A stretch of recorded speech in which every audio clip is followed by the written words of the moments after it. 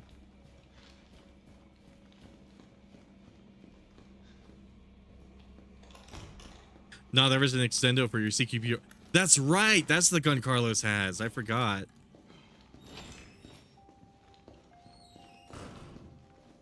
Let's save. I somehow didn't even recognize it until you pointed it out. Yeah, it's got that honey badger design to it. Well, kinda, not quite the same.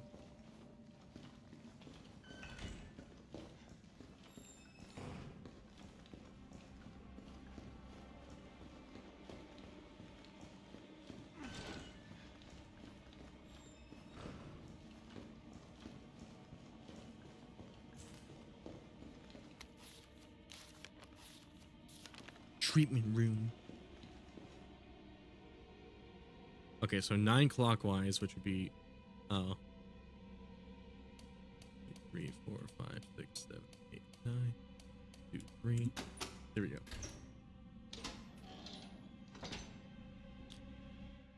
Okay, dual magazine. There we go. Combine. Ooh.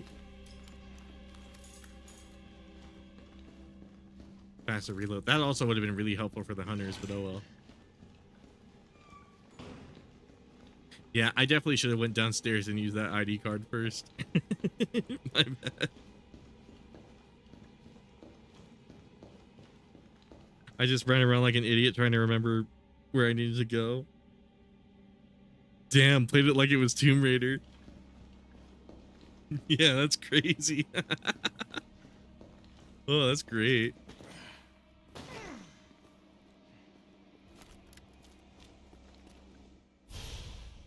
Oh, tactical grip. Cool. Imagine that helps with recoil. It's weird that this random hospital just has like these gun parts laying around.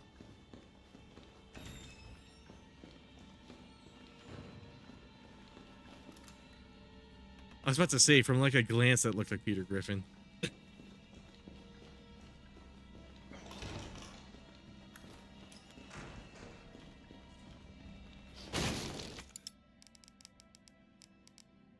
Shit.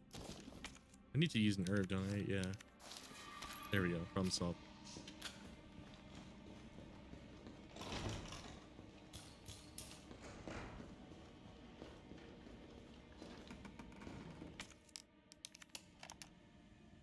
All I wanted to know was what the documents were doing in your office in the first place. Who do you think you're talking to? I'm goddamn Nathaniel Bard. I'm the best biologist you'll ever meet, you bedpan-changing waste.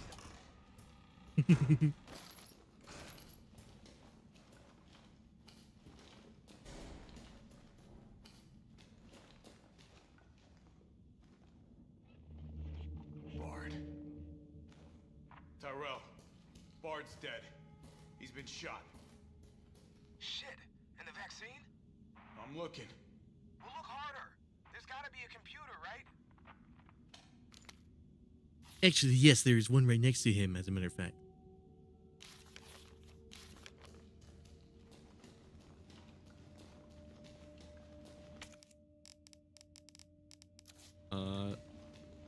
Maybe we'll leave that.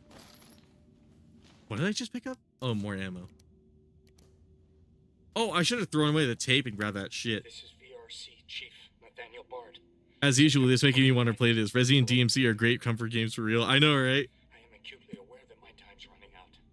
I love these games so much, man. And I hope and pray, by making this recording and bringing the truth to light, that I can restore some small shred of honor to my name.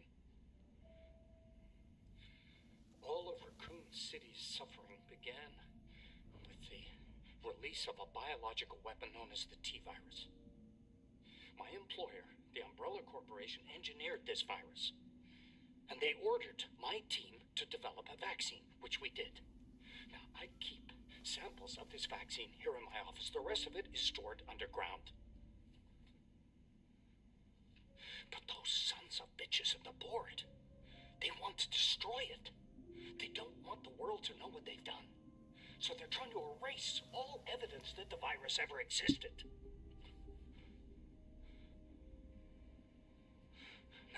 fool. I know they don't want me to. I almost just broke my nose. How the fuck did that happen? Holy shit, what were you doing while you were watching this? What? God, Jill knew all along. And she trusted me anyway. Fuck!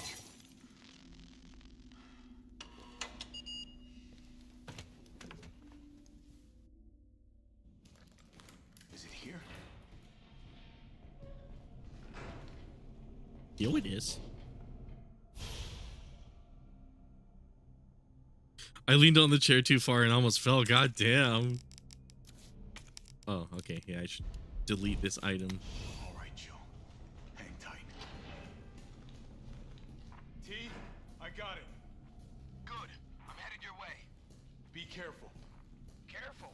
Have you seen this town? The hell going on over there? If I get there in one piece. What's up, Fernanda? Fernanda Cerna. Oh, did YouTube just delete that message? I hate when YouTube does that. It sees, for whatever reason, they occasionally see there's like a...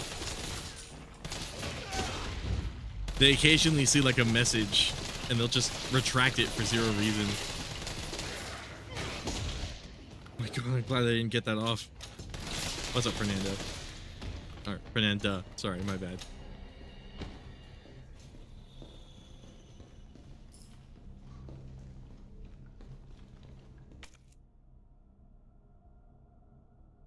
Green herb, simple lock. Yeah, we gotta get back to Jill. Jill and chill.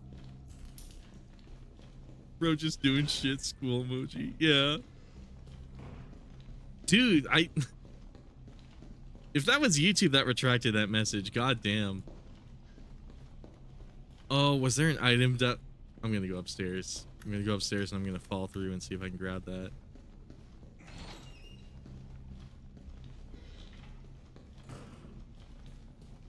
I am so not looking forward to the cabin. Because I remember the cabin especially pissed me off my first time.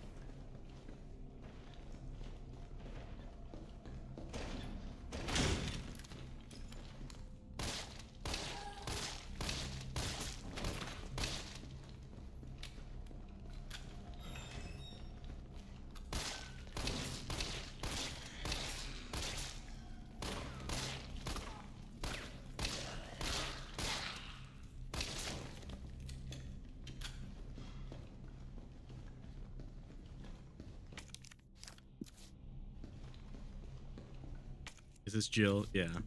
I don't quite want to go through there. I hear the dog barking in the background. Uh-oh.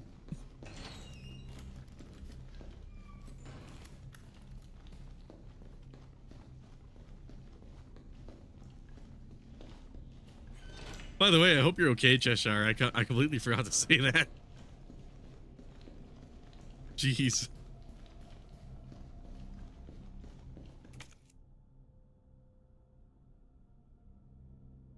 Oh, I have to go around the other way. I'm already forgetting the layout of this hospital, even though I just explored like most of it.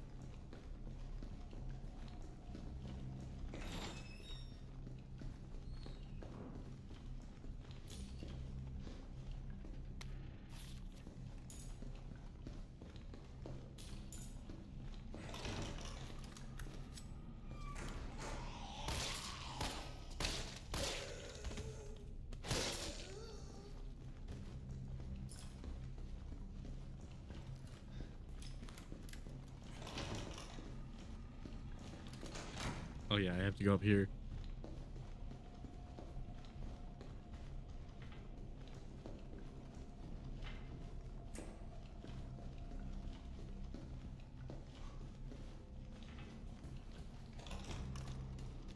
That was a weird door. Damn it, game, you just had to tempt me with this stupid fucking case. That I apparently missed. I don't really know how. Oh, there's two jumps. That's probably how. Please tell me I went through the right one. I don't think I did.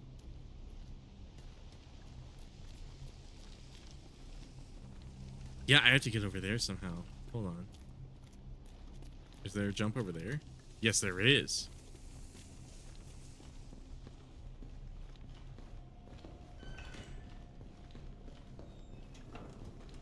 Okay, so it's like up here. You can't really hear her on stream. I'm fine, LMFAO. Alright, good to know. Oh, can I really? Hold on, isn't that the one I just came out of?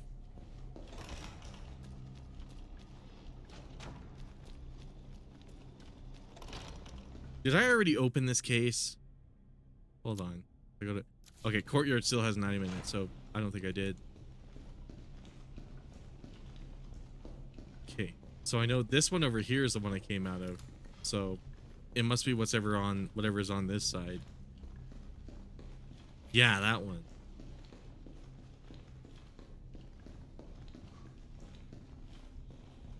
Oh, that was weird. Oh.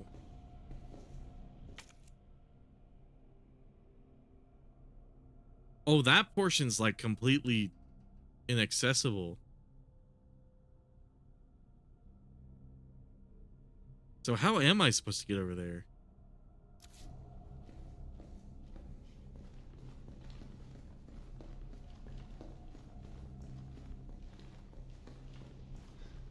Okay, well, I know I jumped through that one right there, so let's try this one.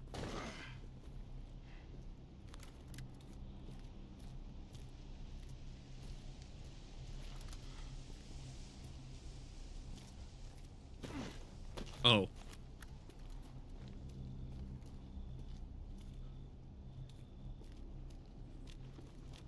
Or wait, is there like an open door on that side?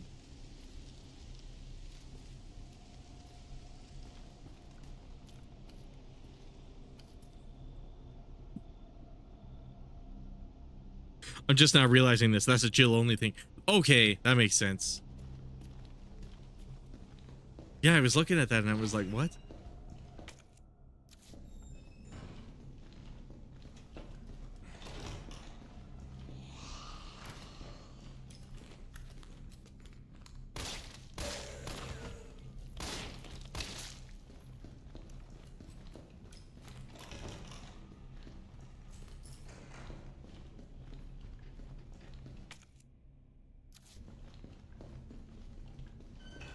Okay, so definitely we gotta do the Resident Evil 4 cabin part.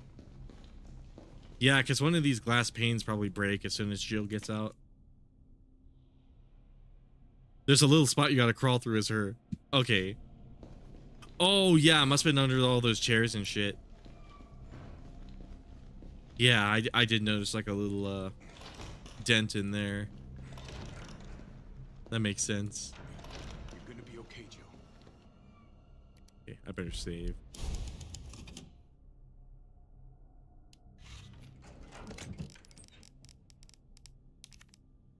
Wait, I have to give that to her. How am I doing on resources?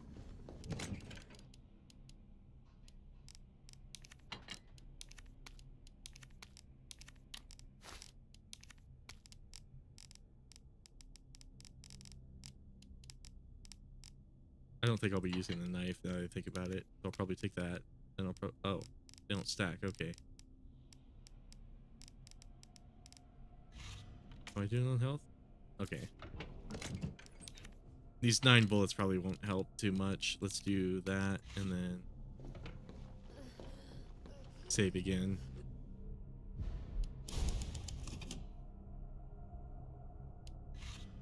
Yeah, it's under all those chairs by where you killed one of the hunters. I see.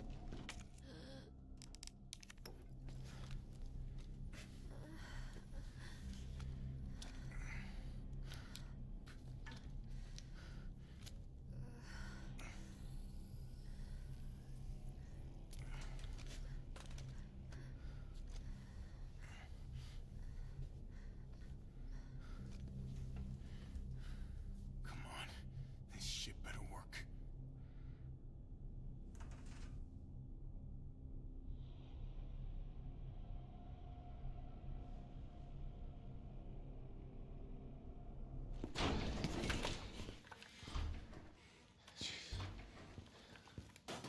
Tyrell, what the hell happened? Attention all citizens. The contagion spreading throughout the city has been designated uncontainable. On October 1st, Raccoon City will be completely destroyed in a missile strike. All residents capable of rational thought are urged to evacuate immediately. This is not a test. Attention all citizens. I mean, that's only a day away. There's still people in the city. You think Uncle Sam gives a shit? Fuck. Here they come. Oh, you sit tight. I got this. Better grab some gear. It sounds like there's a lot of them out there. Okay. Nothing else quite in here. I'm gonna try to lower the window shutters. The less entry points, the better. And how do we do that? I'll try hacking into the hospital security system. Keep them off me in the meantime.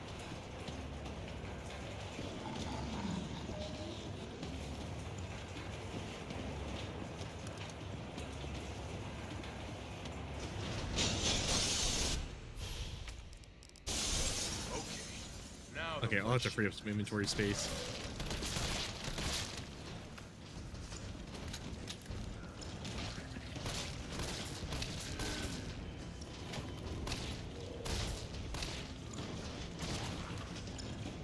Oh my god, there's that Nickelodeon thing I was talking about.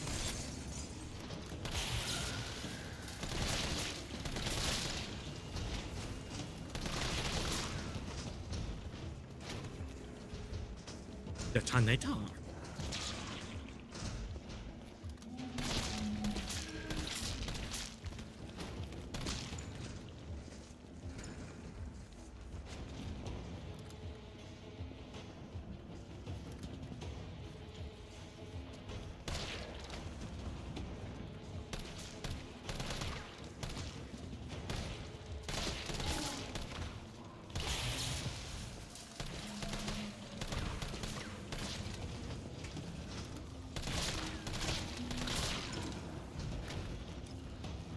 There's more assault rifle ammo over here, right? Yeah, cool.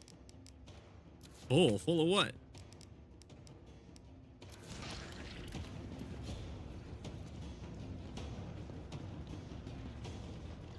Can I throw these grenades out the window? I don't think this will do much though.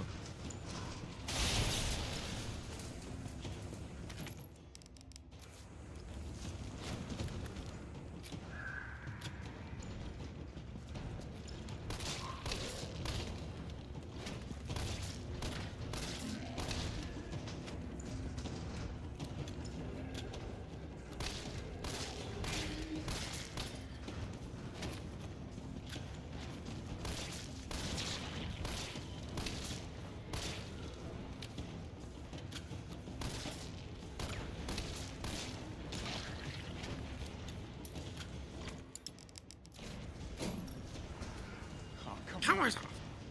Find the breaker. It must be somewhere. Oh, here comes the hunters.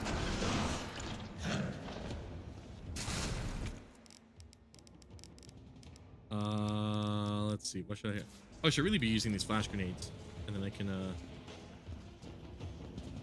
Hunters in here, right? Oh, I guess not. What? Where'd he go?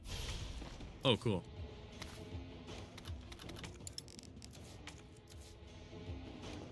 Isn't the breaker supposed to be in here?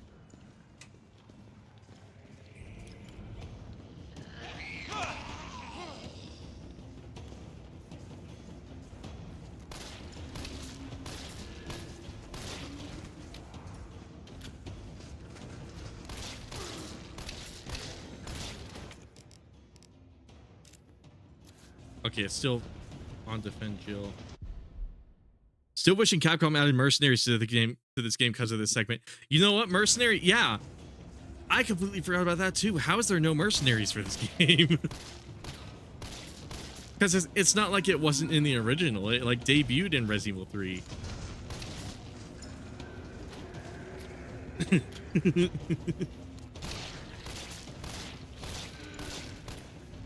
This game would have been so well suited for it too.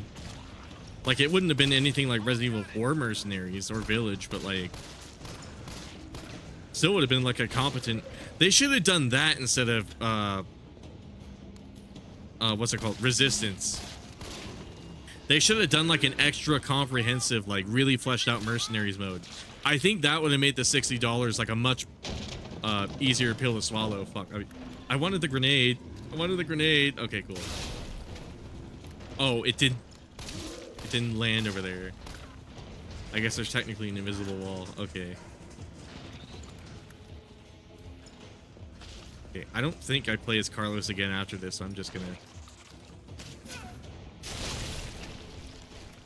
not worry too much about saving items. Oh my god.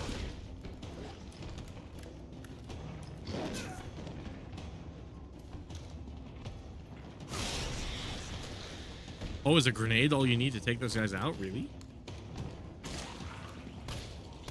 I swear the hunters and Nemesis, it turns out they have a lot less health than I remember. Oh. It like bounced off of her thigh.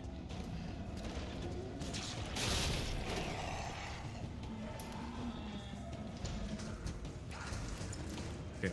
I gotta be a little more proactive about protecting Jill. For real. Yeah, like, if they were struggling so hard to justify charging so much for this game, they really should have just made this like the big return to mercenaries, because like none of the games had it until Village, right? Village was kind of like the big return of it, because I remember obviously 2 didn't have it, 7 didn't have it. Well, you know, 7 kind of did have like an action mode. It was called Nightmares. Not entirely the same vein, but it was still like it was more like a Call of Duty Zombies sort of thing.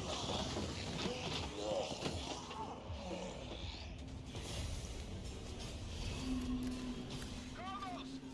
Maybe you can knock the pillar down with that explosive!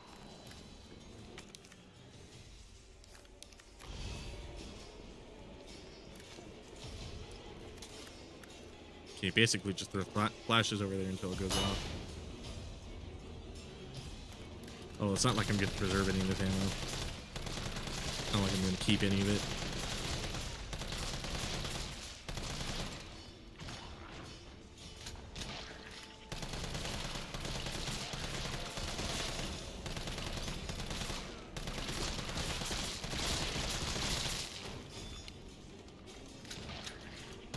God, that's so nasty. The zombies despawning.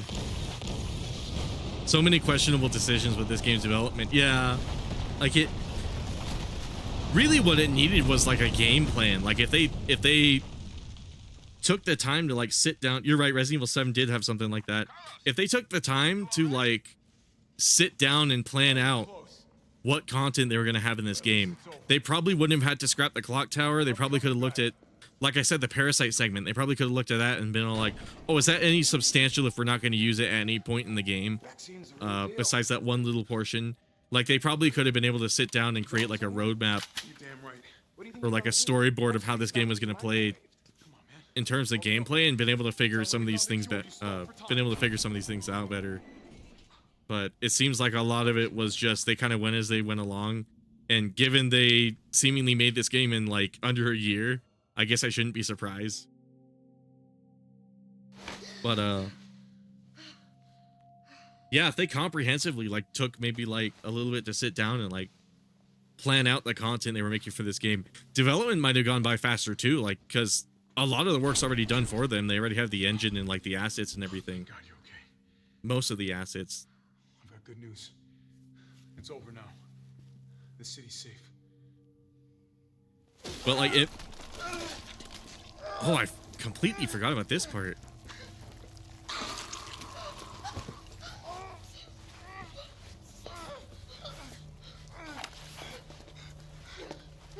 Okay, it's another nightmare segment. It's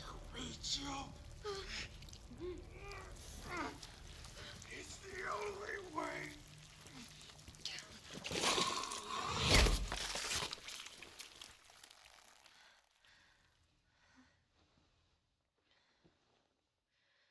But yeah, like I was saying, like imagine if this was like the big return of mercenaries. That would have made this game legendary, I think, in the long run. But instead it was Village, and Village kind of like half-assed it a tiny bit.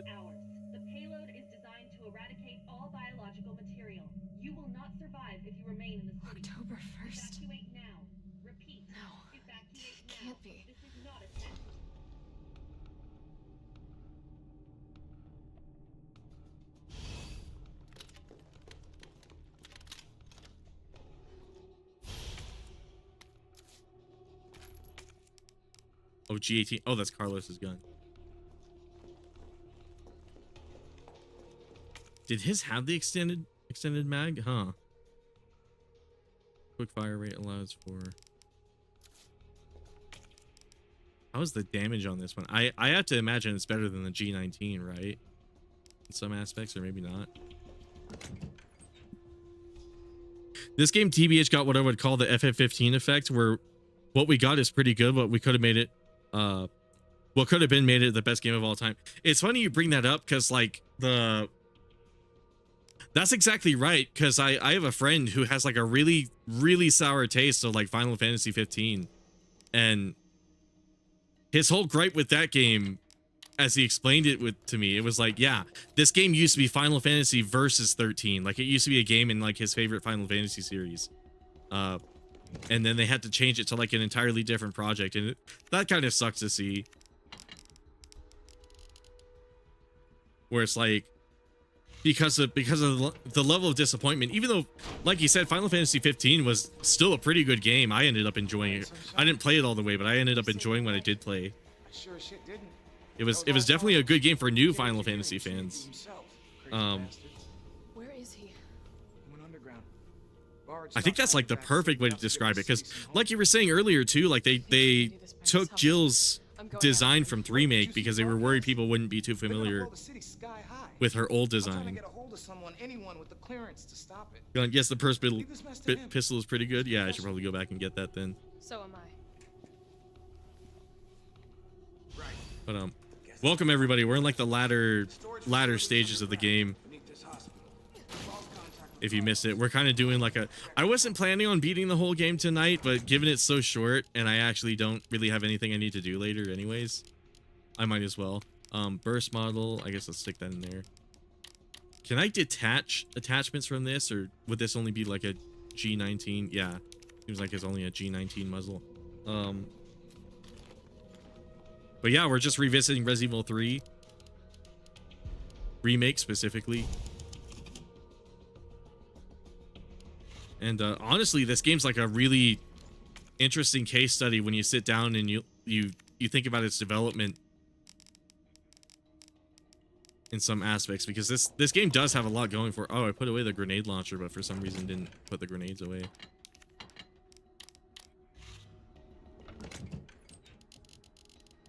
This game, I will say, this game is a lot more fun than I remember it being, which I'm so happy about. That was kind of what I was hoping to feel by the end of the stream.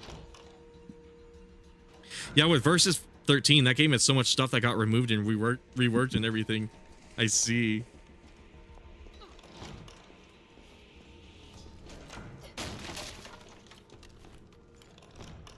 Yeah, definitely what happened with this game is pretty much the same effect, where it's just, oh, do I still have the lockpicking tool? I probably left it in the... Yeah, I probably left it in the box.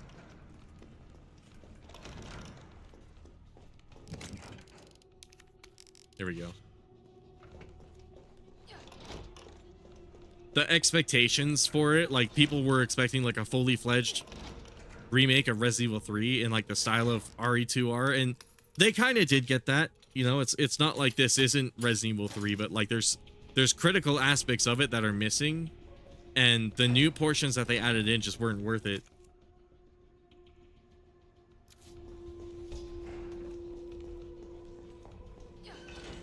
And just like Versus 13 turning into 15, like what they did keep, they ended up reworking, and some of it wasn't really, like I said, worth it. Like some of it was just, oh, mag, okay, we get the Magnum soon. Magnum might even be in here, actually. Hell, they scrapped a whole character, Stella, who is Noctis' original love interest, and was seemingly going to be the villain of that game. Oh, really? I should look into like this whole Versus 13 bit, because I did play a bit of 15, and I thought that game was actually pretty cool. But I also recognize that as like a new Final Fantasy fan, that was kind of what that game was going for.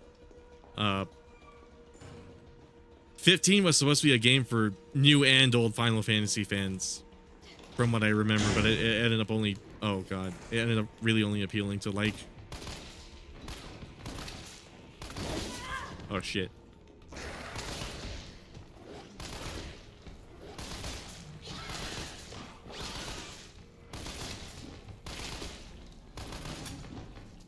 But because of that disappointment that kind of got tied to it, it was hard for like a veteran of the series who kind of knew about Versus 13 to really sit down and take that, is what it seems like. Which sucks. I can totally understand someone being a little disappointed about that. Because again, if you were a fan of 13, like Final Fantasy 13, which I know some people who were, that has to be extremely disappointing, because I know 13 fans kind of get shafted a tiny bit when it comes to any love from Square Enix, because like that's like the one series they haven't put on any modern consoles, from my understanding. But she got reworked into a less interesting Luna Freya. Bro, you have to. That is one hell of a rabbit hole. And it gets more interesting when you bring in Kingdom Hearts 3. I didn't know Kingdom Hearts 3 was involved. Okay. Damn.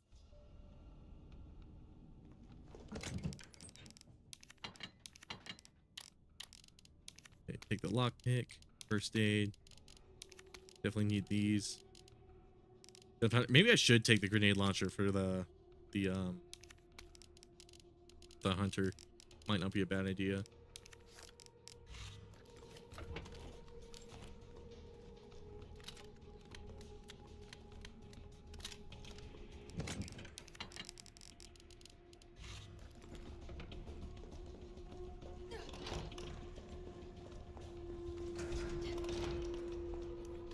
I've noticed for like a good portion of the game, it's like the story of like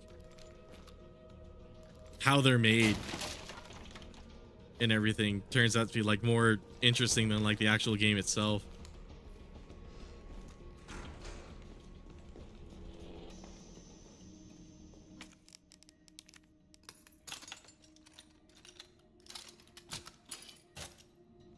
Like the full development story behind this game, I wonder if there is anything on the internet that would kind of piece it together. But if I had a theory, it probably just had to do with, if I had like a theory for this game based off of what I currently know, it probably just had to do with Studio M2 not really knowing how to work with the RE engine and not really knowing what Resident Evil fans were expecting, because like I said, they were ex Platinum Games devs from my understanding. So as a result of that, it kind of explains why Jill would hold like a giant electric railgun at the end of the game, which is not really something that happens in Resident Evil. It's because in Platinum Games, that is something like the protagonist would do at like the end of the game. You know, in like Bayonetta or Vanquish, that would be really fitting. Oh shit. And I like to imagine a lot of that gameplay design kind of seeped in too, because this Resident Evil is typically not, at least like early Resident Evil games, like the original Resident Evil 3, it's not typically like an action-oriented experience, but this game very much is. And a lot of it probably has to do with Studio M2 just having a lot of experience just making action games. Oh shit.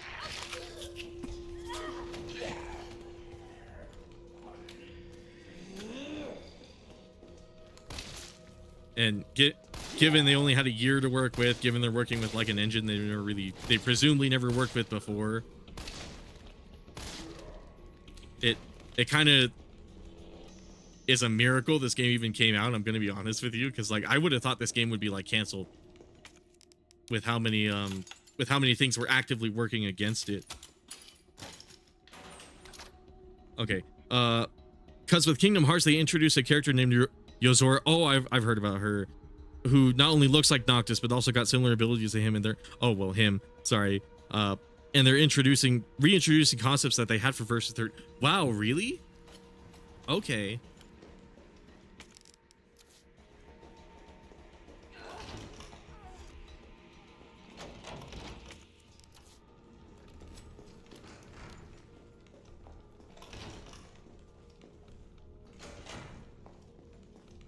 I think that is like a perfect parallel to this though, because just like if you were expecting a new Final Fantasy 13 game and then you got, or a game in the 13 universe, and then you got Final Fantasy 15, which was like a completely separate thing, and then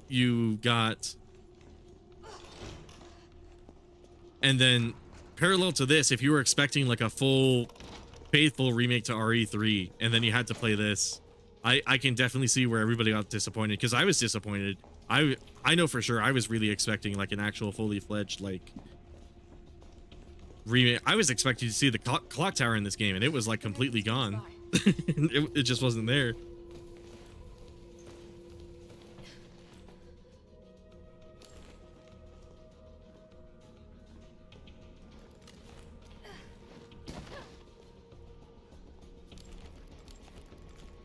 Granted, I'll be 100% honest with you guys. I didn't. Oh. Okay, yeah, I was right about the Magnum being over here. Guaranteed to give you a headache. I'll be 100% honest with you guys. I didn't like the clock tower that much in the original game, so I. Hell, the main theme of Final Fantasy 15 briefly plays in Kingdom Hearts 3. Oh, really? And they also redid the car ride sequence that was shown in one of the Versus 13 trailers. Yeah, that. Wow. I don't know what it is at Square Enix and having a lot of like cool development tidbits like that. I feel like every Final Fantasy game has some crazy story behind it.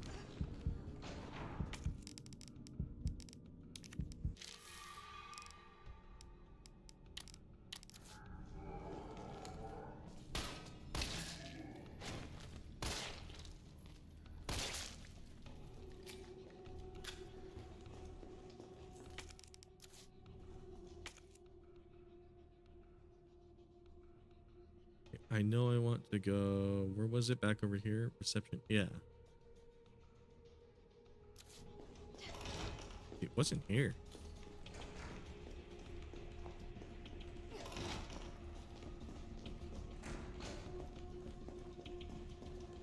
Oh, right. It's the herb I didn't grab. Like Nikolai's work.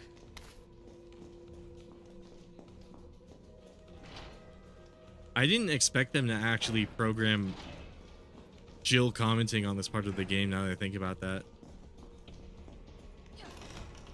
I'm telling you, it's one hell of a rabbit hole. You've got me convinced, man. I swear. That sounds really interesting. I didn't know about the whole Kingdom Hearts 3 thing. I might have to ask my friend about that, because he was really sour about 15.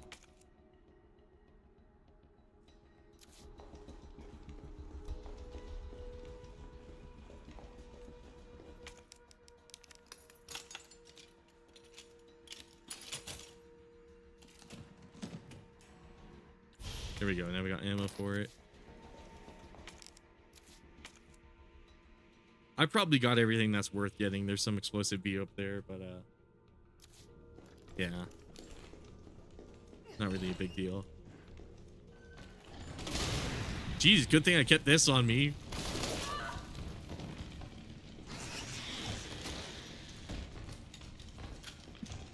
God damn.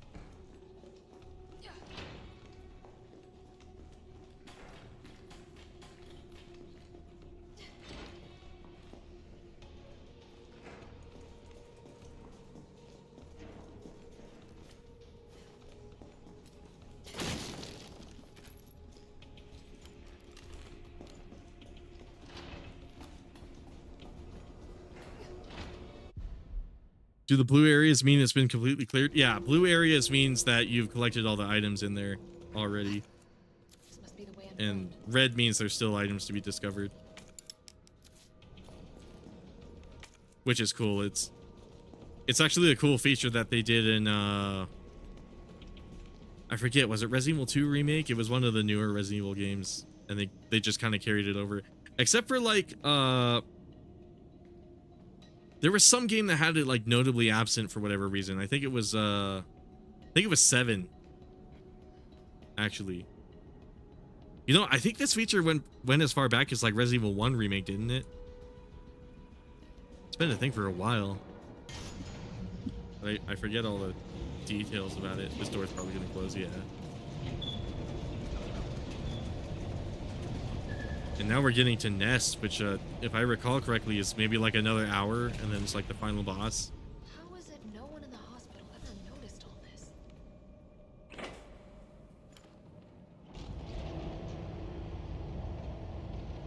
It's funny because in the original game, the hospital was just like a tiny side area. You didn't really get to the Nest from there, if I recall correctly.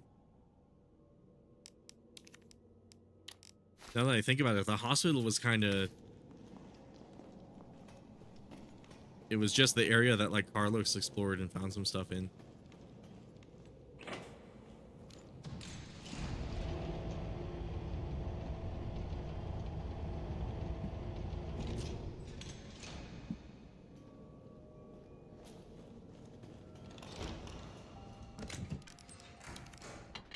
Okay, we'll store the mag for the boss fight.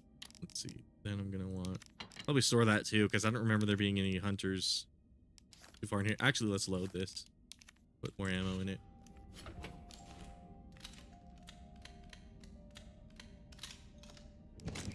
Just for the future. And then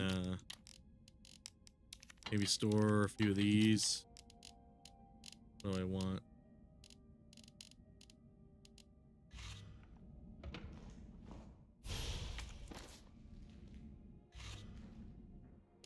Oh, does Carlos and Jill have separate hip pouches?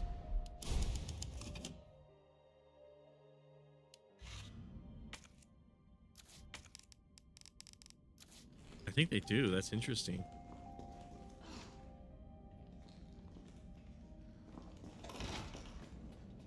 Yeah, did they give Carlos a hip pouch like right before you stop playing as him? That's kind of nuts.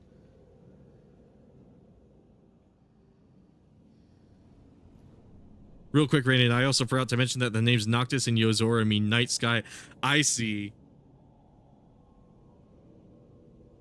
Honest to God, I probably should, like, try to sit down and play Final Fantasy 15. I would play it on stream, but, like, I'm a little finicky about open world games, but maybe I don't know. I was talking to my dad, and I was telling him about how I was playing Final Fantasy 7, like, the OG one on PS1. And he was like, oh, don't you think you should stream that? And I was like, maybe I should stream Final Fantasy. I'm not sure. Might be like a cool stream series. Though it would give me an excuse to play more 7, which I'm totally down for.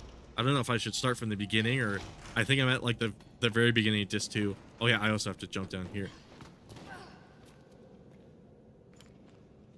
I forgot everybody's arguing about like yellow paint and yellow tape and yellow everything. If I can give my hot take, I really don't care. The developers can put whatever they want.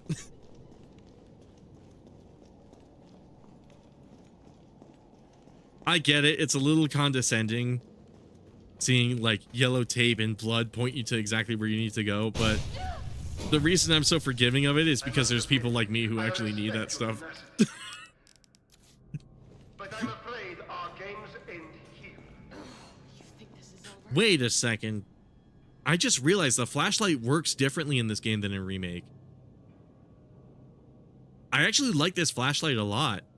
Because in Remake, it doesn't really track the camera. It's tied to Leon and Claire's hands. And for Remake as well. So it lags behind the camera a lot of the time. And I find it kind of sucks ass. In this way, it looks weird, like when Jill's facing away from the camera. But like it's still pointing. Oh, why did they not? Oh, because there was a thing there. I also can't kill these guys, I forget. That's actually a cool improvement they made. I don't know if they did that by like complete accident because they didn't know how to get the flashlight working in the other games or what, but I actually kind of welcome this flashlight. Very small, like minor improvement. You think they would carry this over into Resident Evil 4 Remake too?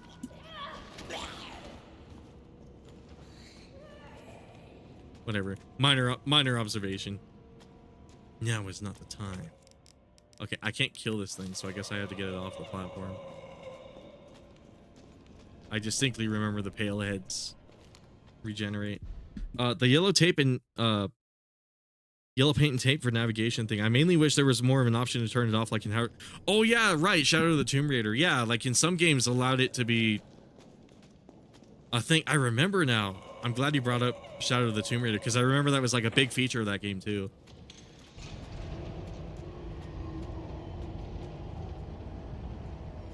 They should allow you to turn it off. I really feel like.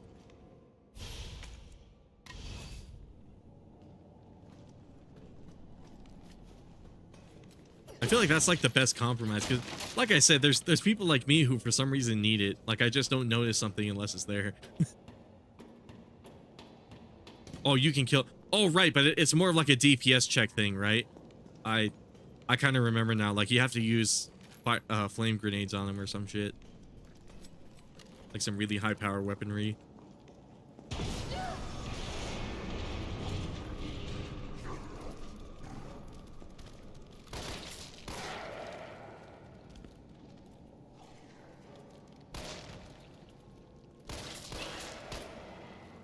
Oh, you know what? I do like this burst pistol a lot better. Not because it bursts, but because it's it acts like a semi-auto weapon. I don't know if that's intentional, but I actually like that I can click as fast as I want.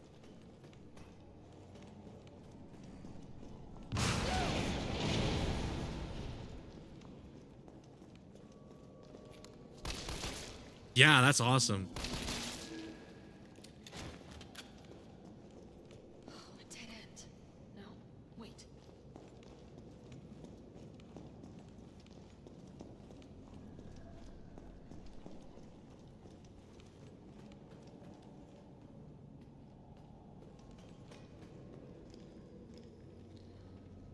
I should also finish Shadow of the Tomb Raider. Because that's like the only Tomb Raider game that I never got around to finishing. There's so many games I gotta beat.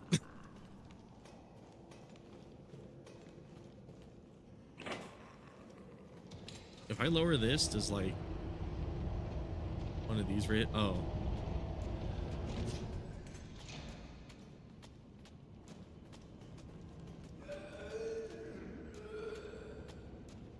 Oh, hold up. Do I like raise it from here? No, it's not the time.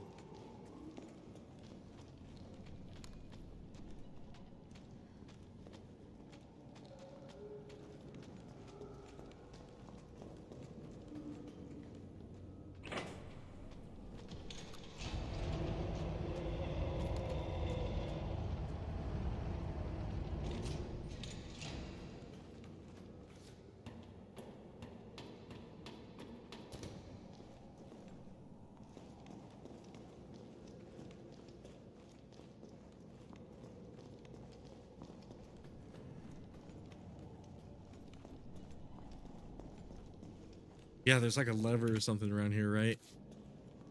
Trying to remember. Oh, wait, there's a ladder over here.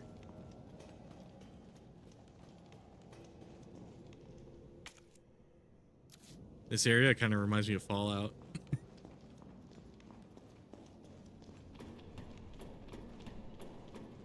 There's a lot of games I've been debating whether I should play them on stream or not. I know I dunk on Bethesda a lot, but I've been wondering if I should play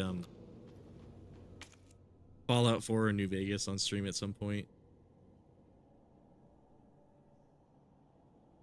Just as like a cool little off-topic game. Lift lever. I wonder if Don Cheeblo.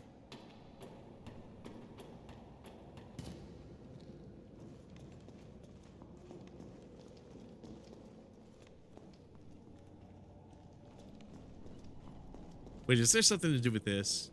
Nah. I have to be missing something. Hold on. Or wait, can I squeeze? Oh! See what I mean? Like, I didn't notice that until I saw the yellow tape.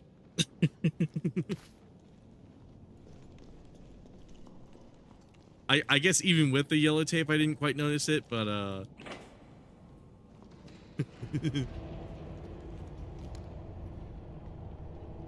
Actually, did I want that to say raise? What's up here?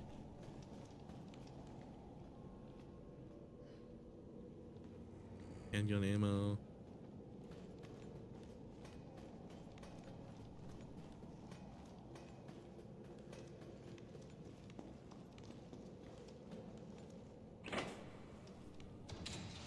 Eyeballs.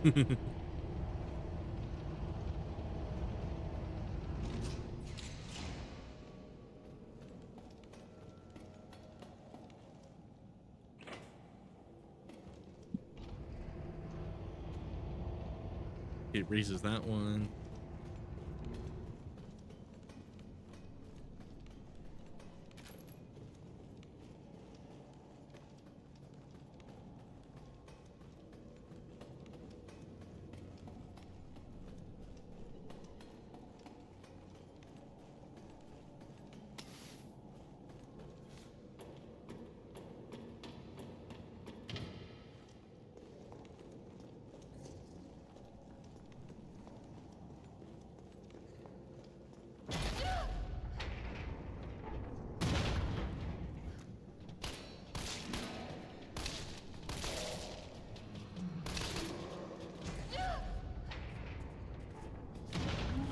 Oh my fucking god. Get up there.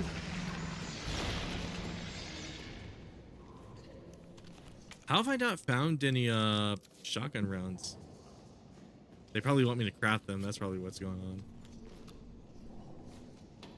I didn't mean to go down. Okay, cool.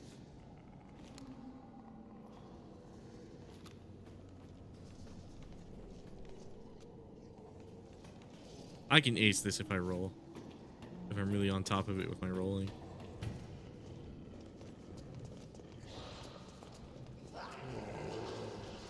Where do I go through here? Well, there is stuff in here. Oh, cool. Probably combine this with this to make... Yeah, there we go. Shotgun rounds, and then we got the Hunter Gamma. We got the Hunter Gamma taken care of with this, basically.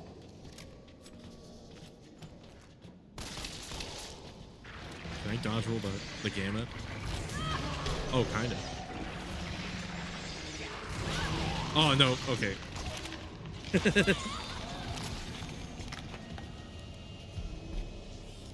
No, I don't want to. First time I've died in this whole area. Come on. Oh, wait, what? Oh, I have to do all that again? Okay, that's not a big deal.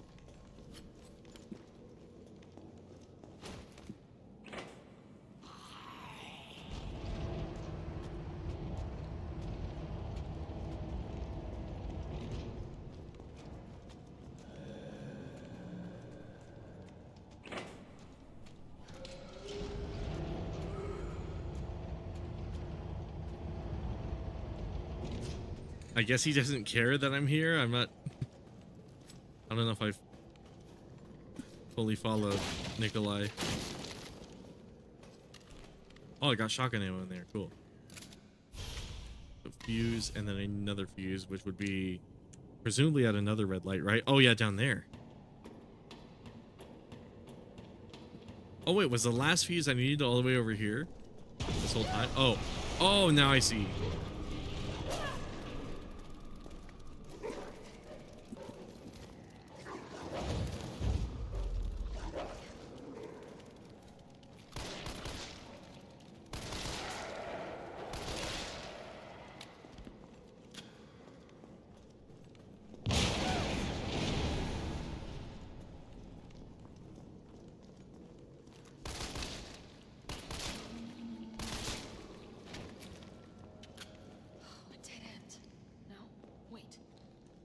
Oh yeah, she even audibly says it's not a dead end. See, people like me are why they design shit that way. I'm embarrassed to admit it, but it's the truth.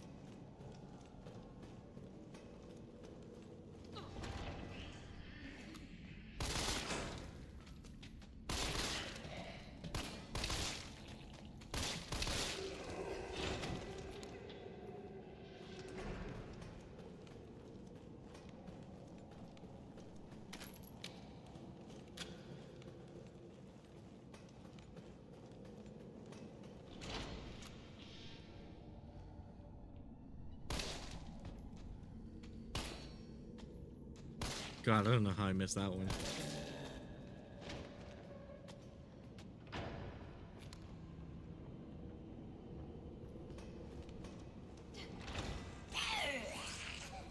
Wait, where'd he go? What?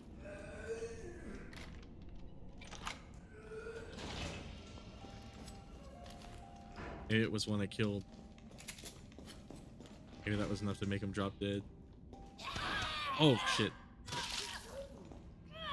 No space bar.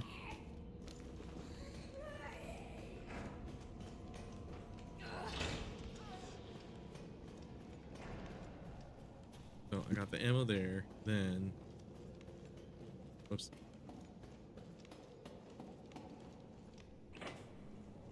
Move this. Ah, yes, the fuse was right over the... Fuse was right over there.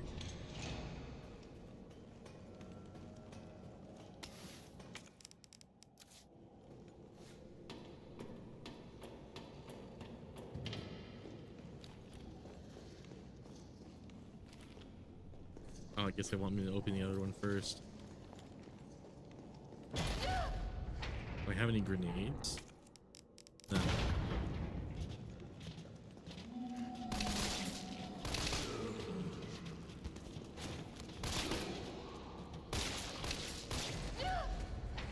Oh. Guess that one opens anyways.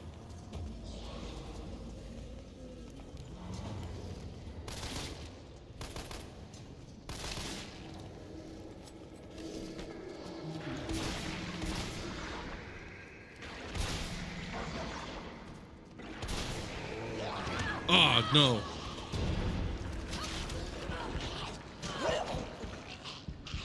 Get away from that. Okay, gotta heal.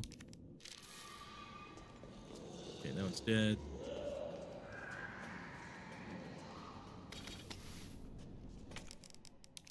And combine with that. Combine with that. Cool.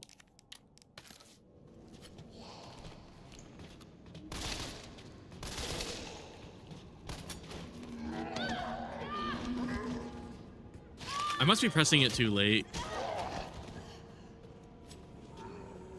Oh god. Oh god.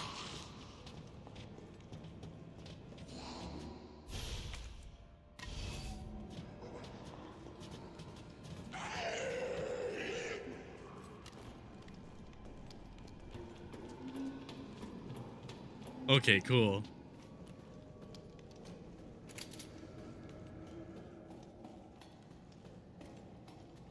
So lower that. Then I get on this.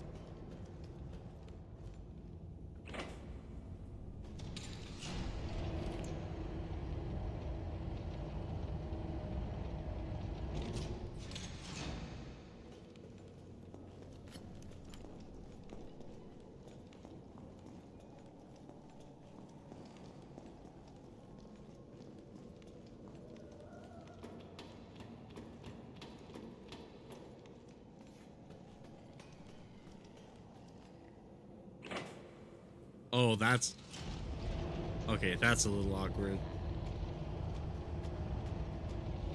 with the flashlight. It kind of just went through her shoulder. Yeah. Oh, right. It was here, right? Yeah, here we go. Oh, there was a third one. My bad.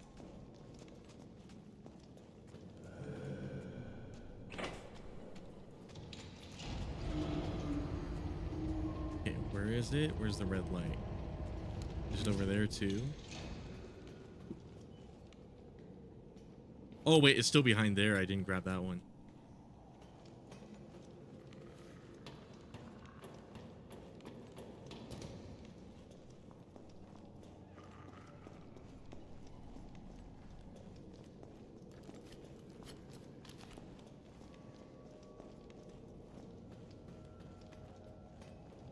Okay, good. Thankfully, this one's not too out of the way.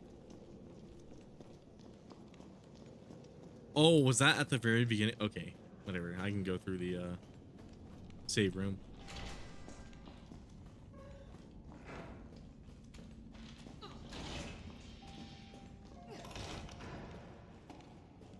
Or was it?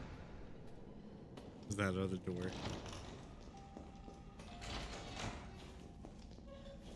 Oh god.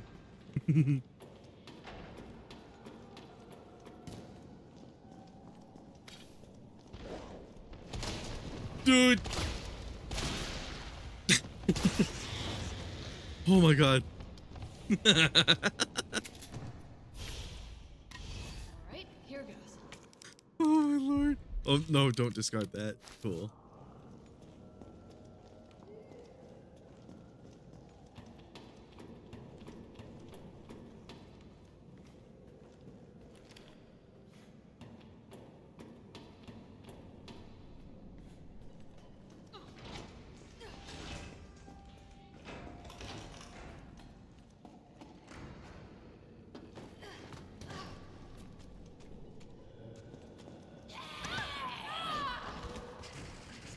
Okay, that's on me.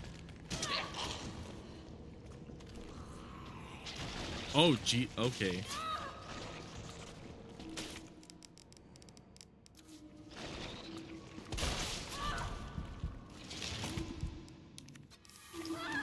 Oh. Wait. Oh. Almost got sucked on.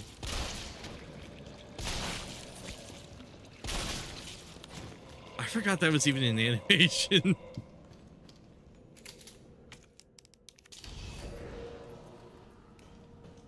Okay, now.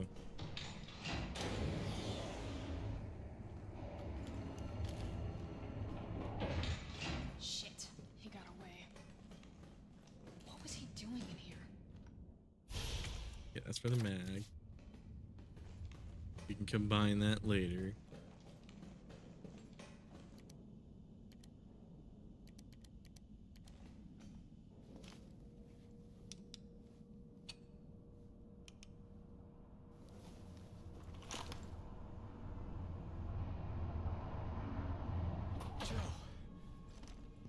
Tyrell.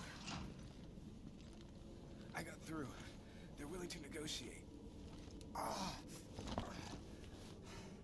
They'll call off the strike if, and this is one big ass if, we can deliver the vaccine to them before they launch. How long do we have? Hours, maybe. Then let's not waste one more second. This way.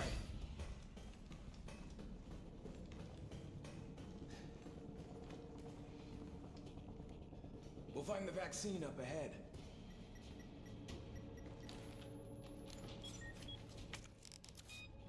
I should really make more handgun ammo.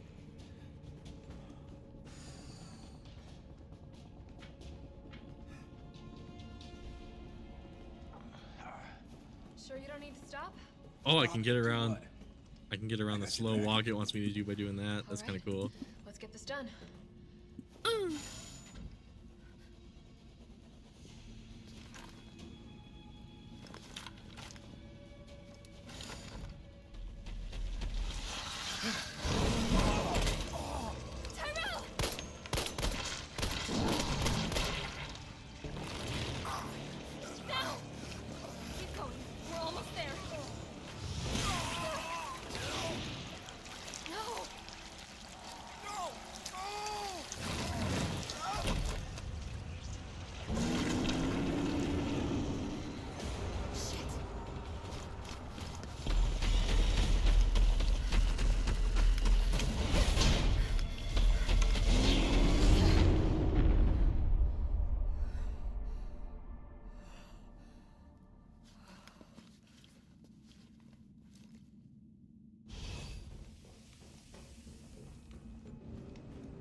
Cool, and then we're in pretty much the later stages of the game now. Oh, I apparently don't need this anymore. Cool.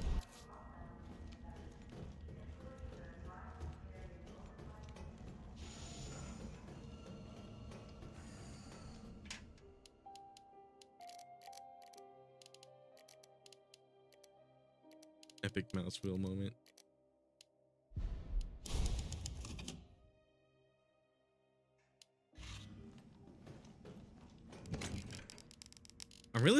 I'm realizing I'm saving just about as much as my first playthrough too, which is kind of interesting given how short this game is.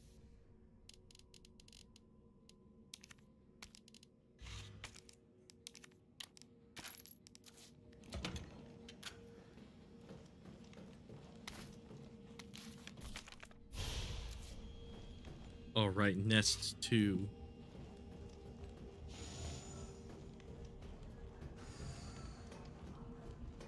Yeah, this was a completely different Nest facility than RE2 Remake. I have to say Nest was kind of stupidly short in the original game too, though. I remember Nest was like painfully short actually.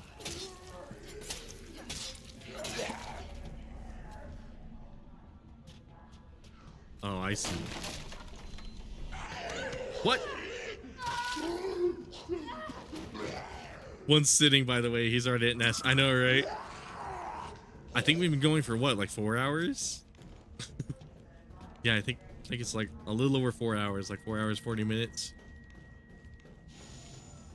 We're already at the nest. I can kind of see it. If I was like really on top of it and I already knew, like, memorized where everything was, I could probably, if I really sat down and tried, I could probably get to nest in what, like an hour and a half. Successfully generated.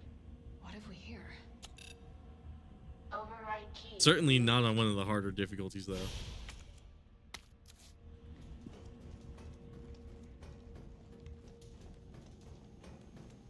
To begin vaccine synthesis, place the materials in the chamber.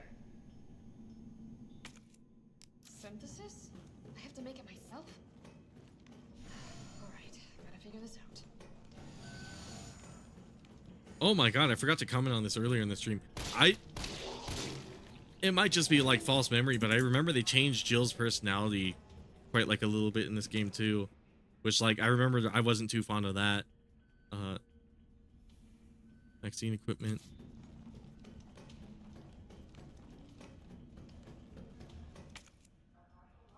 But then again, I guess it's not really like she had much of a personality in the other games, though, because in RE1 she was just kind of like shocked at whatever happened. Override complete.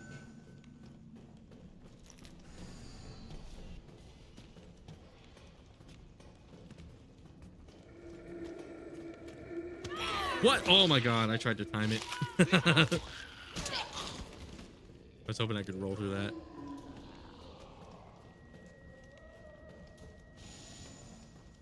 What's up here? The nest was the Death Factory in OG. That's right, yeah. I was also about to say I kind of miss the really dirty, like, gritty nest facilities in the original games. I can kind of see what they were going for with, like, these cleaner ones. Oh, cool. I nailed that one. But I don't know, there was something cool about, like, this crazy, like, filthy pharmaceutical company, or like this really uptight and clean and professional pharmaceutical company having, like, these really distressed and, like, filthy testing laboratories for stuff.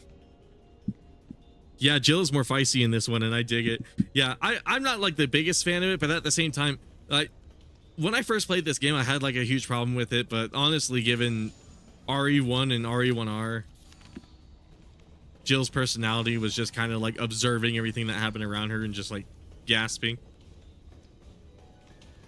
Or being all like, Barry! I guess it was a little necessary.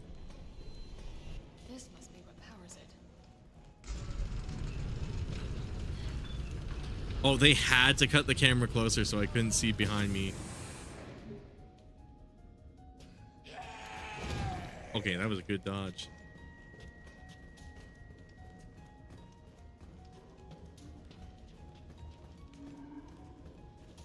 It's crazy to think I might have sucked harder than this in my first playthrough. Like, oh my god, this room pissed me the fuck off. Now I remember. I was about to say, though, like, it's that's right, I ran out of ammo in this room, so I had to fight this what are they called? Hunter. I had to fight the hunter with, like, no ammo to spare. I had to do it with a knife. And I remember that part almost made me, like, rage quit this game. If I wasn't so close to finishing it, I probably would have just dropped it at this segment, because I remember it pissing me the fuck. I think this was the part where I switched it to assisted mode, because I was just so fucking done. Oh god. Like, I was so annoyed.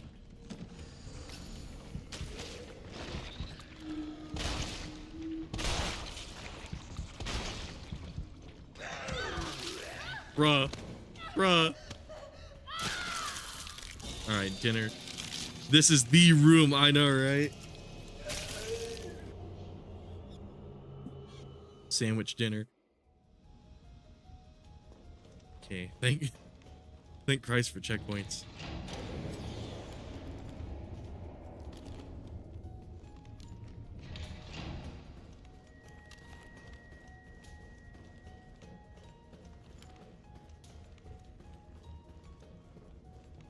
Out of the way!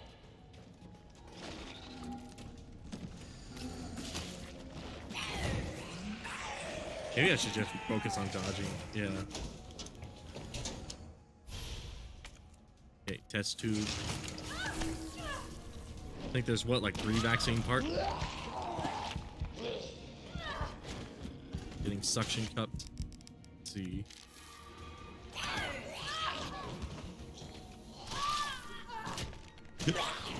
There's so many. They're really banking on you perfecting the dodge by now, which in fairness to them, I really should have.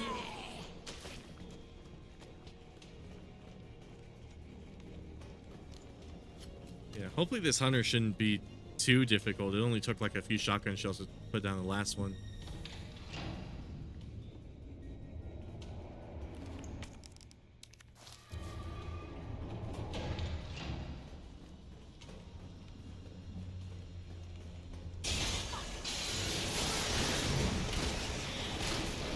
Oh wait, there's multiple. Oh, do I fight all of them because the power went out? Yeah, shit. Oh, is this the room with the 6 hunters that you were talking about? Shit. Also, we see some tyrants being made over here.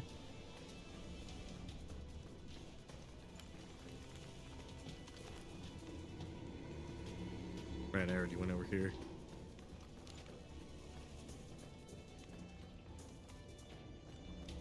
It definitely has to be my headphones because this game is like super quiet. Hopefully that's not reflected on stream. But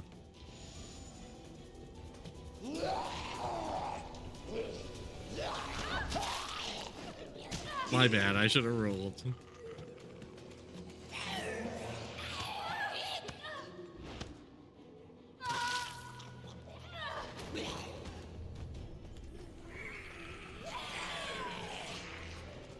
Now I'm a little eager to play this game on hardcore. I might actually try to do that when I make my video on this game. Yep. Yeah, I can kind of tell that had to have been the room. Jeez, on knife only? Fucking hell. What happens if I combine the... Oh, whoops.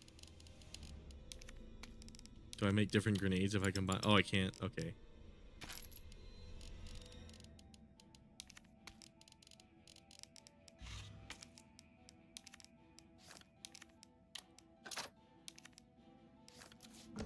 Didn't I have other? Oh, I guess not. Viral growth and looks like it's for medical use. Permadeath runs and knife only runs almost made me uninstall that. I'll install this with that room. Yeah, the fact that I got really pissed at it, just playing it normally. Granted, just now it wasn't that hard. Like if you have shotgun ammo, it's not the biggest deal in the world. But I can see permadeath and knife only making that room a living hell.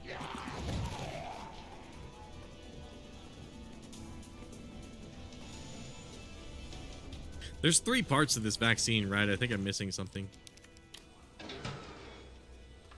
Unauthorized materials detected. Either I got this wrong or I'm missing a step. Oh, right. You have to put it in the correct order, right? Unauthorized materials Yeah. detected. It shows 3 vials also. So there's definitely a 3rd part of this. Okay, where have I not been? Incubation lab. Lab 1. Where have I not been? I think I remember there being something in this room. No key detected. Actually, yeah, I kind of remember. I was searching around for one of the things I needed, and it turned out it was in this room, and I didn't find it for like a while. At least I think that's what happened. Yeah, that wasn't it, clearly. Oh no, it's just some loose items in here.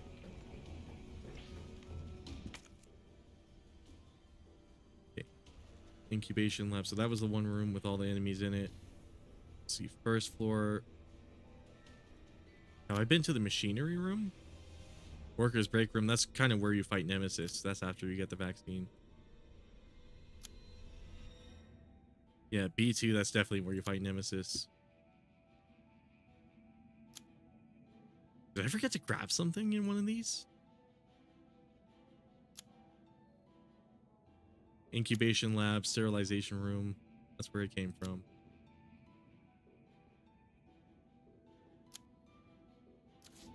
There was also a memo that kind of explained this, didn't it? Essay on vaccine synthesis. Let's see, antigen and adjuvant are required. By combining samples of these two ingredients, one can create a potent vaccine base. Or wait, do I already have everything I need? Oh, combine them in my inventory. I see what you mean. So it's not through the machine. There we go, vaccine base. And then we can make the vaccine. Okay. Yeah, I knew I should have read that document.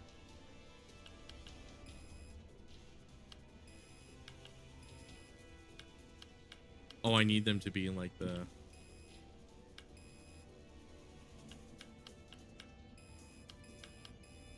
Okay.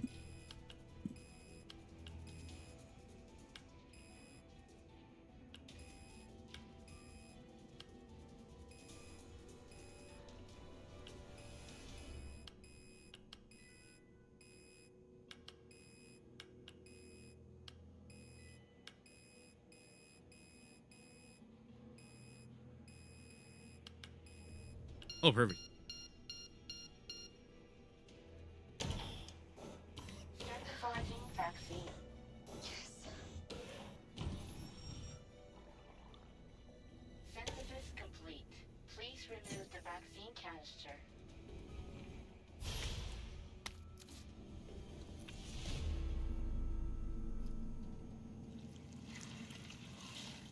Nemesis.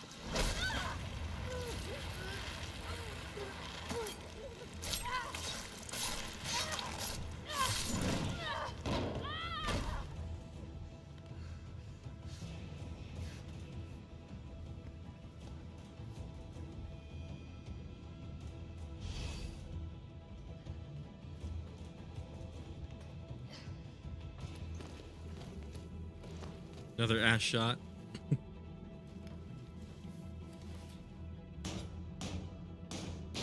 Again, it's not that I mind them, it's just weird that they're like so prevalent. I don't know what it is with Capcom and Jill for the longest time, but they kind of disrespect her a little bit. Until like very recently, it seems like.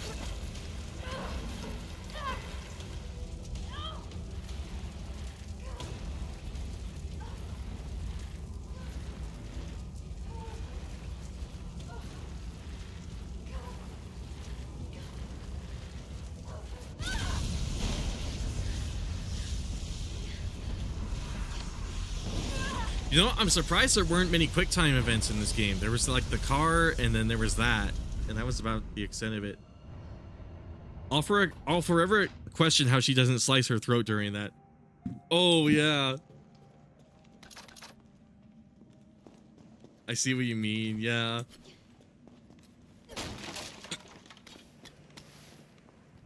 I didn't even think of that shit. I think I need the vaccine on me, right? Or can I store it? Oh yeah, okay, I need it on me. So in that case, you know, I remember this part pissed me off too, because I wanted to put like an additional item in my inventory, but I couldn't store the vaccine, and it made me really mad. I need mag ammo. That's gonna help a lot for this. Then I need explosive. Oh wait, I also need the grenade launcher. So let's combine this and this, so we got some shotgun rounds to work with. I'm not gonna be able to combine that with anything. Then get this, put that there. I'm gonna need the mine rounds too. Explosive rounds. I might even want the mine rounds to be like primed.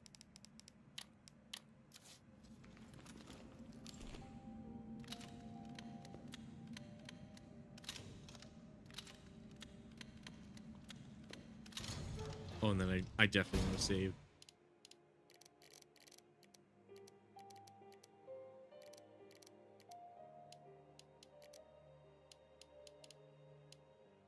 Oh, I apparently skipped a few. Wait, what? Oh, I skipped like a handful of saves, it looks like. That's funny.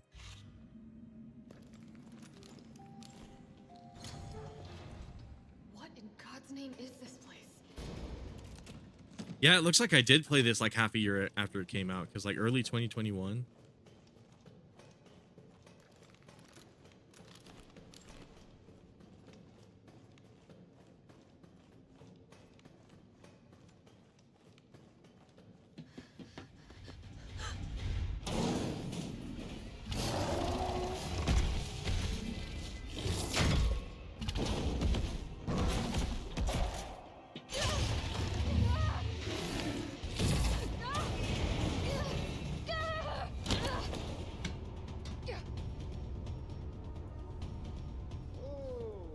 What do we have here? Nikolai, don't! The city needs that vaccine! More than I do. I don't think the wisdom I've been trying to impart on you is getting through. Now I know you can't put a price on life. But I'm in this business to get paid. So let's make a deal. You go down there, battle the Nemesis, and I'll recall it all and sell the combat dock. Put on a good show, and maybe I don't need the vaccine. Agreed? Good.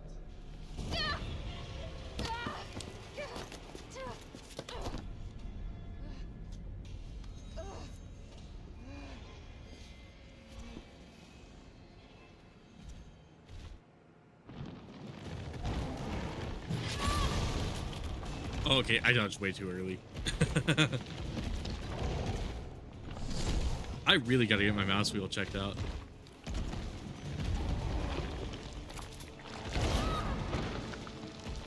Okay, too late on that dodge too. I definitely gotta learn the timing for all this.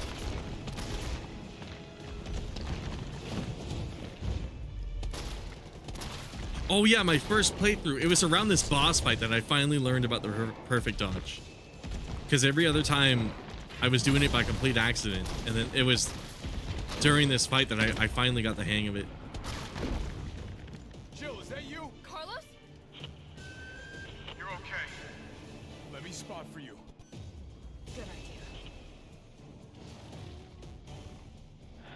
All right, I shoot the little.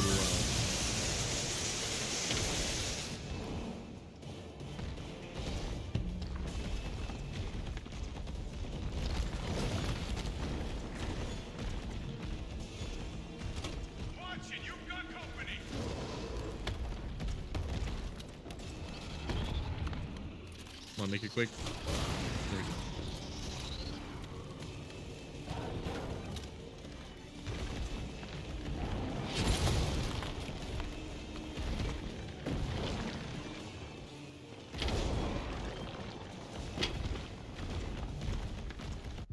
Let's see. Funny because I did a similar thing. I had pre-ordered the game, added it to my Resi collection, and just waited until I got back into the series. Now I'm a Resi Nut element. Oh, yeah, that is interesting. I played 2 Remake shortly after it came out. Like it's weird. I played a handful of these games shortly after they released. Oh wait, he's behind there.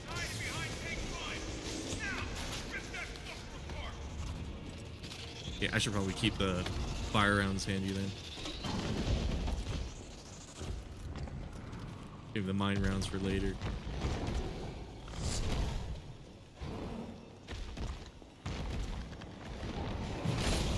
There were like numerous Capcom games at the time that I played around the time they were a little newer too, like Resident Evil 7. I did wait a little bit for that one, but I eventually got into it. And then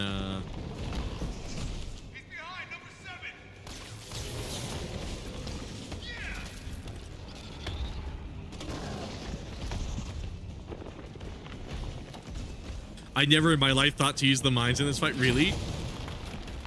I guess that's true, because like these kind of do the same thing. Oh shit.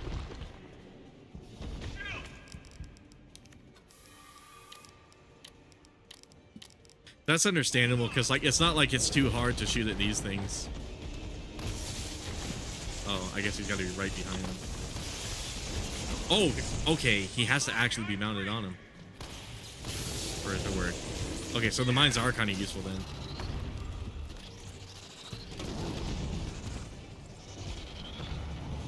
Did I reload? Okay, cool. Did that way too early.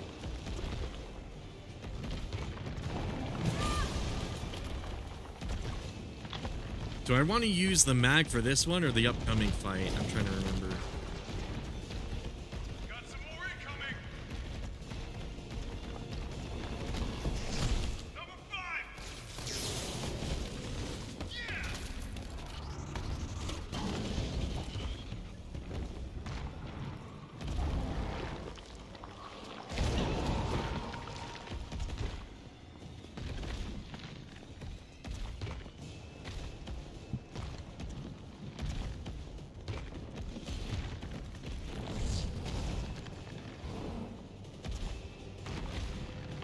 Now I remember, I wasn't entirely sold on Resi 7 when it came out, because like it was still technically like the dark era, and I was like, oh, first person Resident Evil, and I played the demo, and it had all of the paranormal ghost shit, and I was like, I'm so sure this game's gonna suck ass, and then it ended up being my favorite.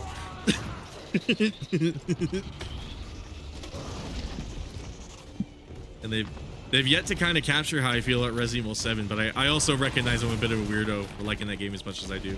But like, it's funny how that game was like the polar opposite of what I was expecting. I was so sure that game was gonna be so trash because of the Mia ghosts in the demo. I was like, oh, they're gonna pull the stupid ghost shit. It's gonna be like Resident Evil 6 where the story's gonna be dumb. And it's probably gonna be an action game, and then it was like a complete return to form. It was like the exact thing I wanted out of like a Resident Evil game, funnily enough. Fuck. Oh, I broke out of the animation faster than I was expecting. I glanced at the chat.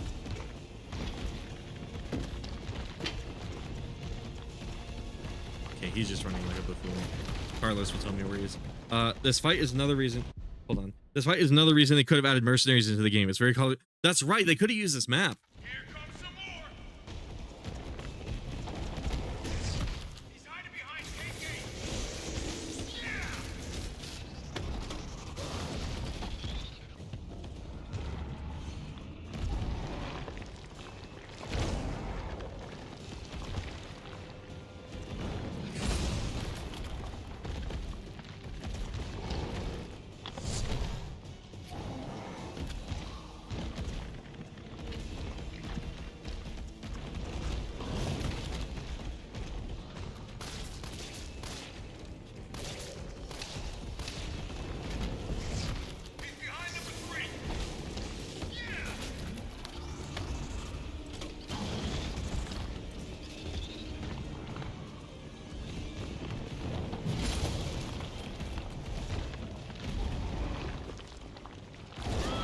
Ooh, fuck.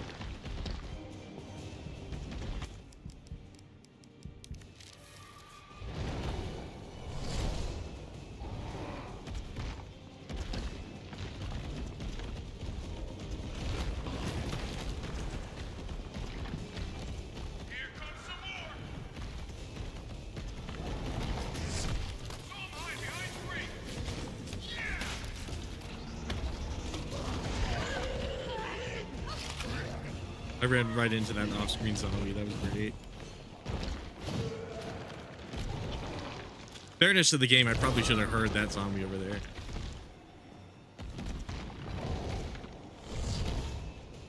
The audio is good enough for me to be able to gauge that using hearing alone.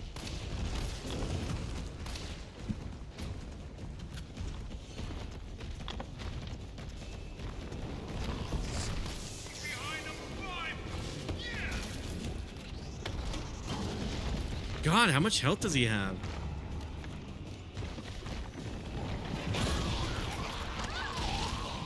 Okay, cool.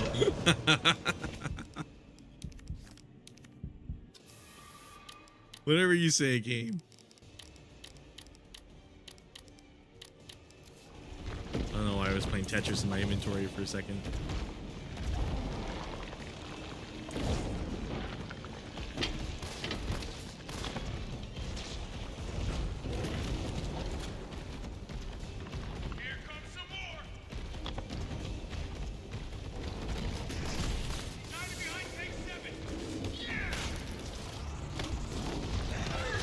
Bruh.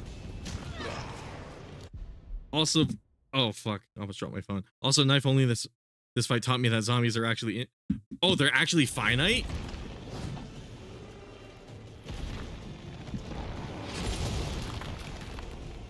That's interesting.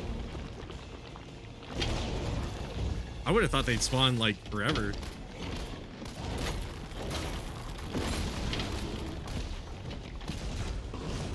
I guess the mentality is if you're spending the time taking them out, they probably think you,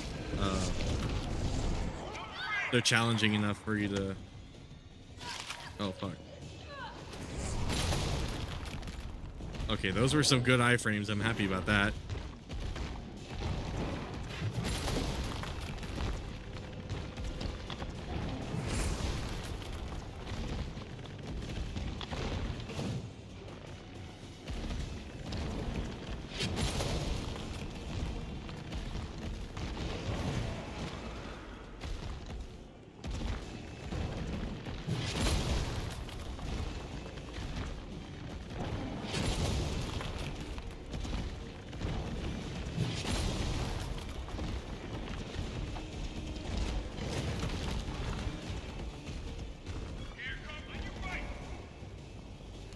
Oh, now I probably got to start using the mine rounds.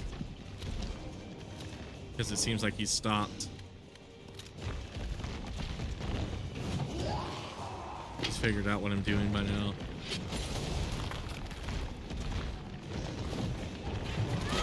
Oh, fuck. That threw me off.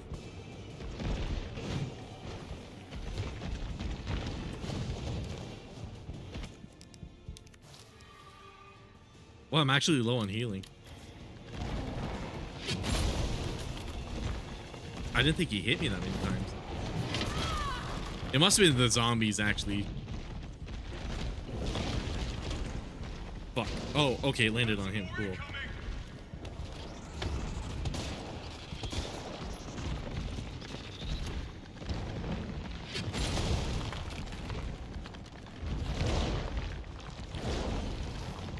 Oh, right, I forgot about that move. Oh. Yep, only a certain amount can be killed before they stop spawning. That's interesting. Oh, fuck. Yeah, like I was about to say, they probably think if you're going out of your way to kill them, they're probably posing enough of a challenge. So probably to make the fight a little easier on like the latter half. Was there anything over here? I forget. Yeah, there wasn't. Oh, but there's stuff over there.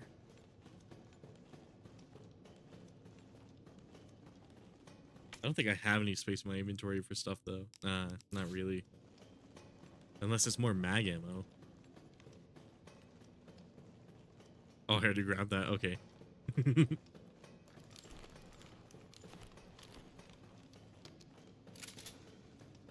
The tantrum, yeah.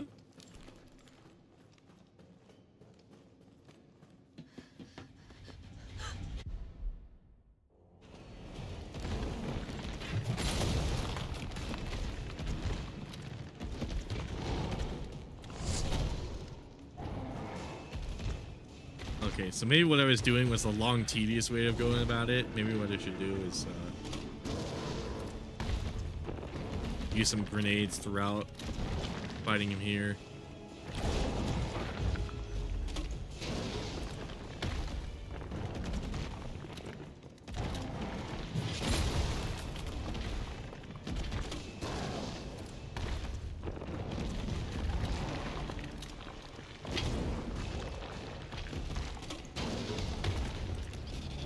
Oh, yeah.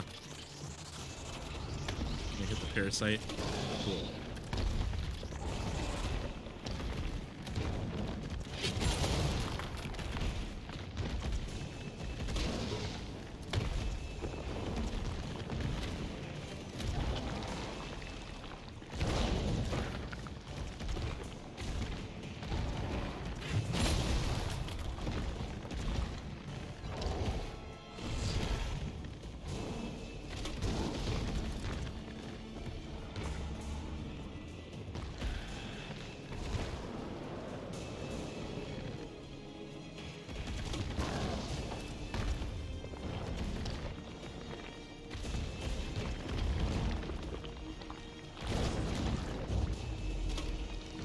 Oh, that completely missed. Even though it was aimbotted. Oh, right, they drop healing items and ammo down here for me in like those meat piles. Or whatever those are supposed to be. Oh, I thought I pressed it.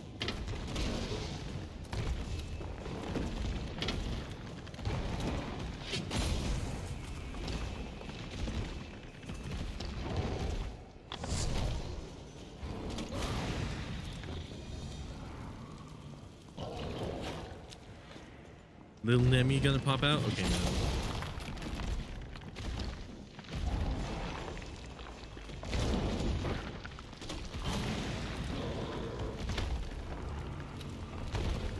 Oh, now we got Little Nemi. Carlos? You're okay. Uh-oh.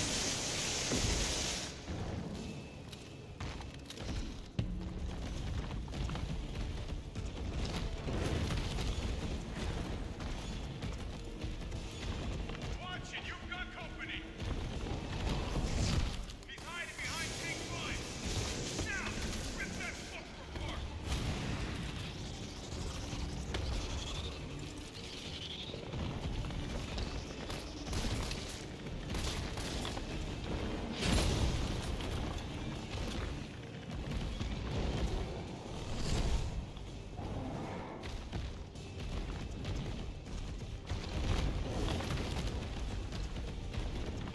It was probably a tiny bit of a mistake to pick normal, but I'm also kind of glad I did because it. Oh my god! Still behind there. Oh, I was too late.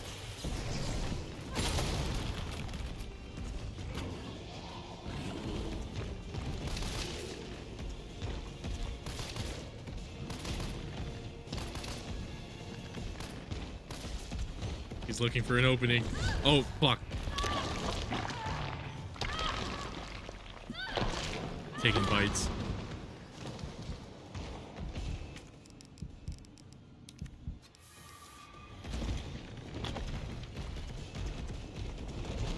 That was another interesting thing they added. The whole being able to roll to the side thing. Handgun ammo, shotgun ammo.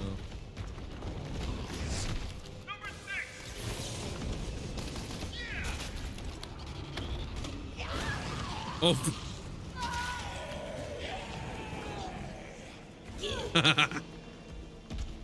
I saw that other one struggling to figure out what to do.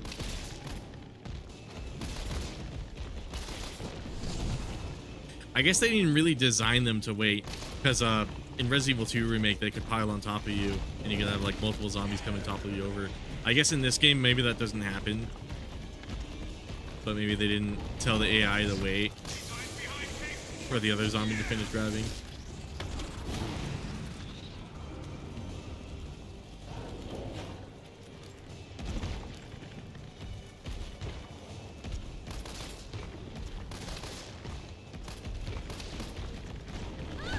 Ooh, I tried to roll.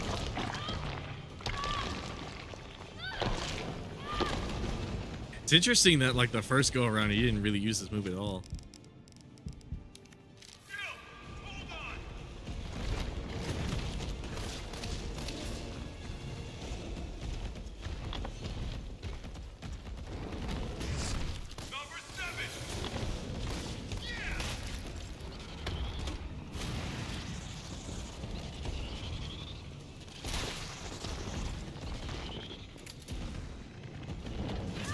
Ooh. Okay, I gotta time that way better.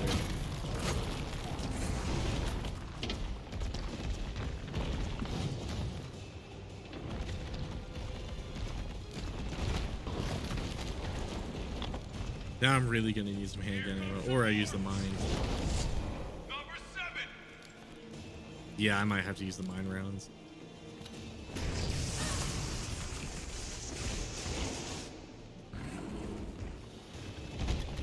Okay, cool. That looked like some handgun ammo.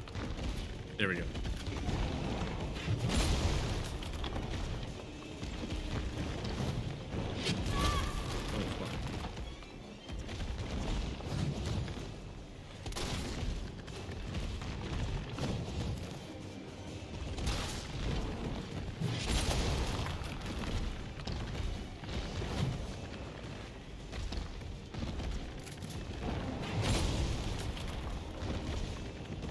Oh, fuck.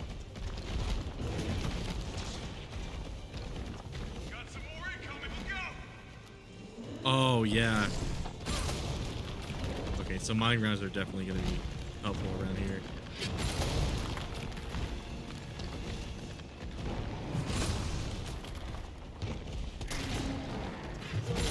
Damn, not a kill?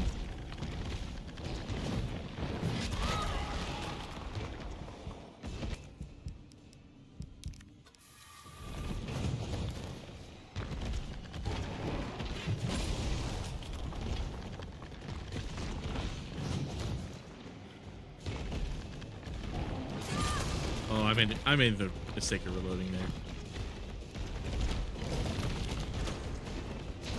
Oh, oh, okay, cool.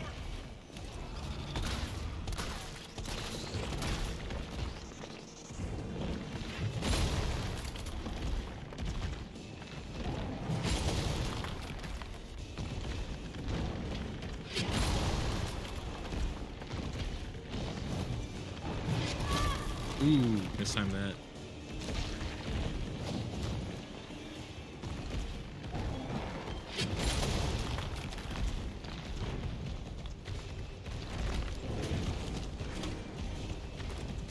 Got some more incoming.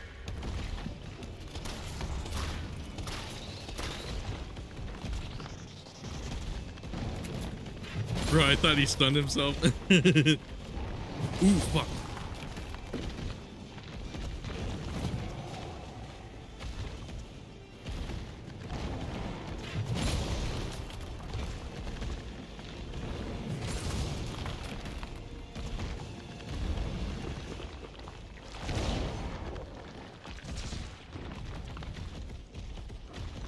Okay, where are you gonna jump to? Here comes some more.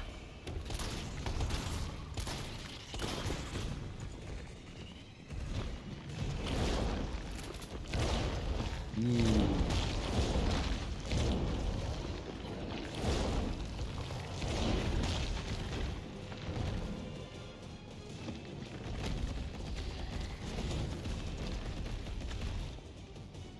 I don't know how I rolled that charge, but I'm glad I did.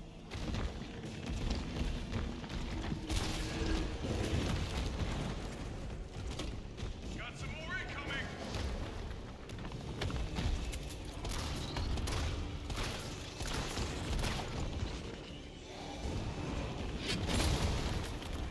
I hate when the camera like zooms in like that. I don't know why it does that.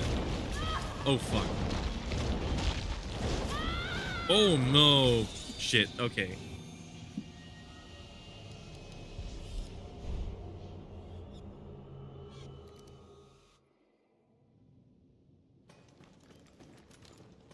Okay, we have like a good plan going though.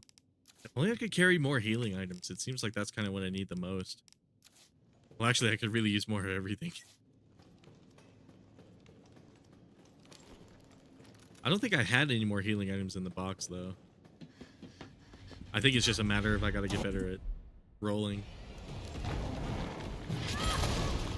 Speaking of getting better at rolling, I probably could have avoided that. That too.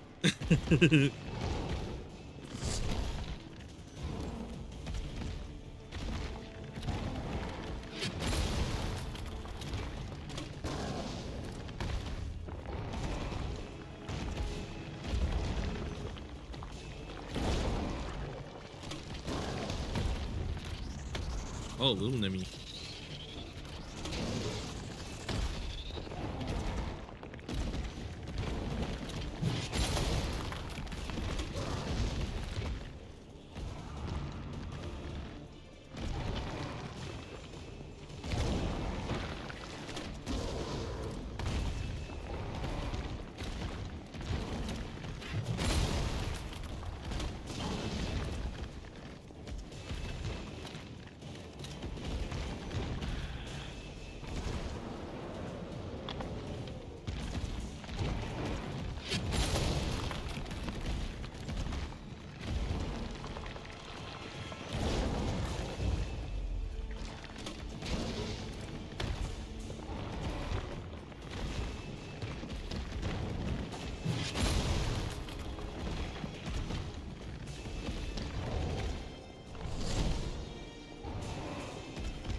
Damn, time to give him a headache. Oh yeah. I guess you're saying I should be using the lightning hawk. Jill, is that you? Carlos?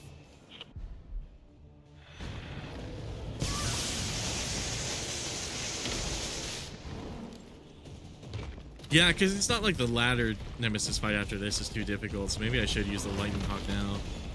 That might make a lot of sense. Watch it, you've got company. He's hiding behind King 5. Now, rip that fucker apart.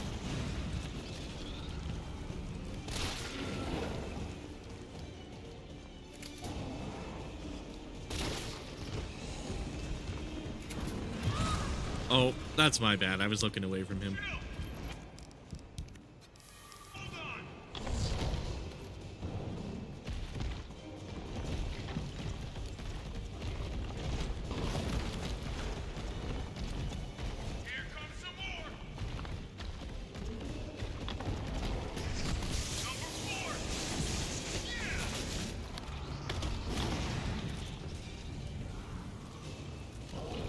Okay, I gotta keep my eye on him. While I'm doing this.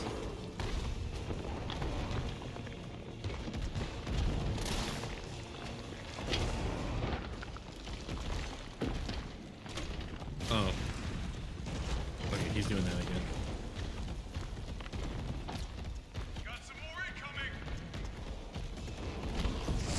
Come out and play, Pittsburgh.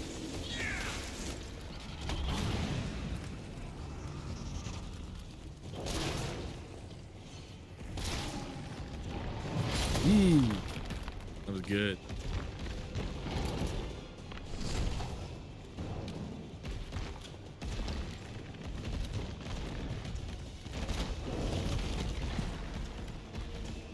Here comes some more. Saw him hide behind 3. Yeah.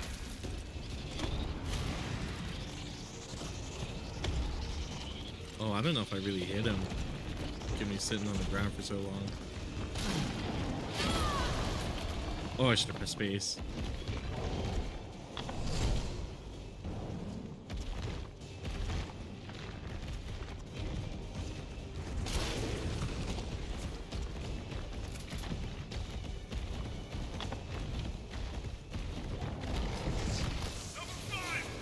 I should really be using a lightning hawk while he's got little Nimmy out.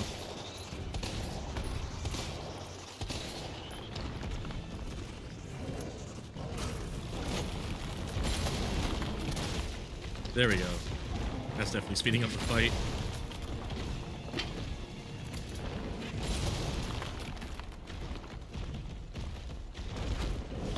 Okay, I think here is when the mine rounds start coming in, right? Oh yeah. Oh no.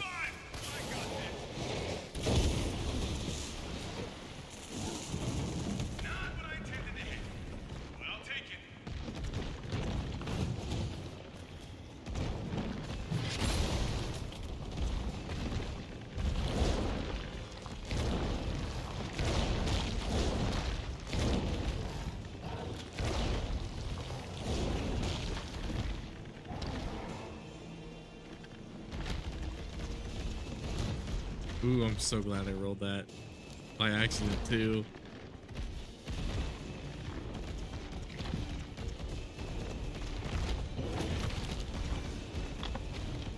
Got some more income. Look out!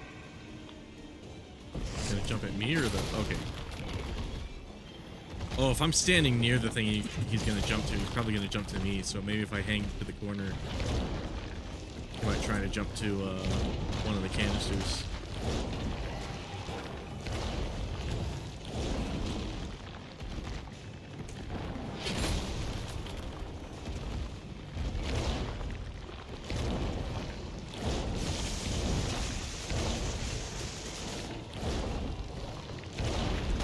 Oh, I see what you mean by he stunned himself. Yeah, it would be nice if he could hit those things on accident. Here comes some more. Cool.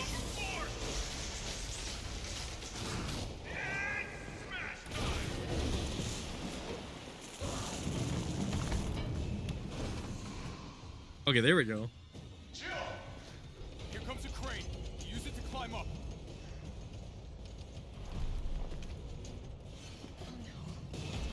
Come on. Come on. Jill, get back!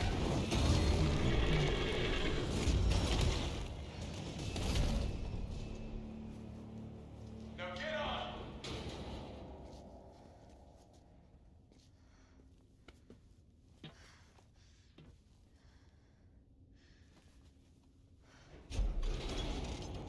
I'm gonna melt this fucker into mush.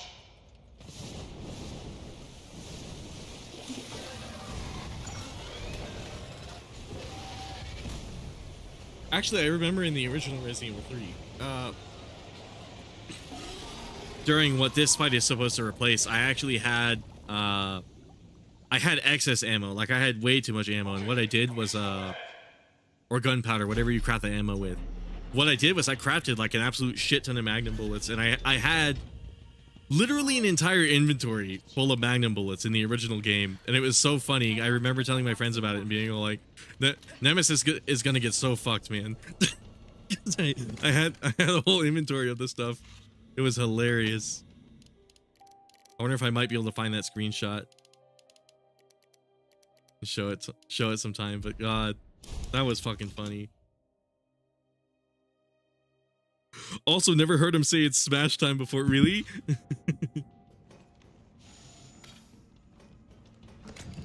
Let's see. Get that. Get some shotgun shells for this next fight. That would be kind of useful. Definitely need more rounds. Might as well take everything, honestly. And we still have 7 mag rounds too. That's kind of cool.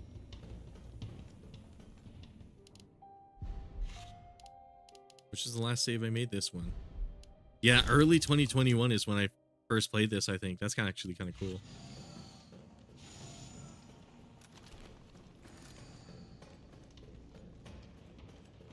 So almost like a whole year later I played the game. Wow, I waited a really long time.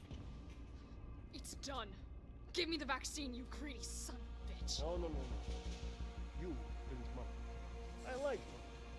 We shall make ours an ongoing arrangement. Now drop the gun.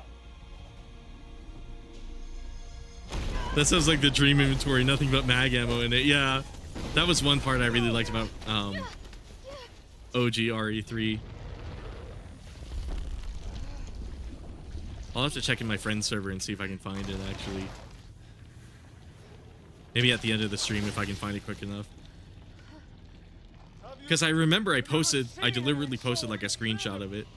The data on this would be worth millions. But, you know how it is. City's about to explode, and you can't put a price on life. Good luck! Nikolai! Jill! Go after Nikolai! He's got the vaccine! What about you? We're running out of time. I've got this. I know you do. Look, just so you know, this is the last fucking time.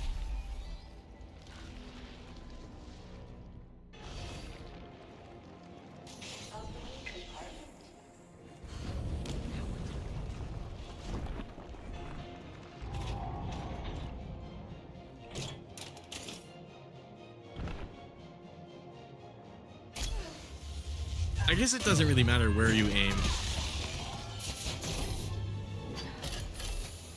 Oh, you know what was cool is this remake of this song, though. This shit got me really hyped. Damn, it needs power.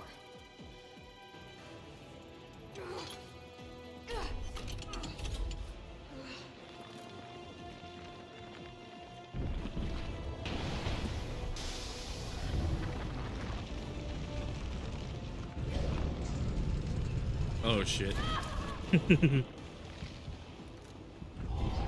Oh yeah, I need to shoot the little things and disable it, don't I? Yeah, I do. Okay. That's right.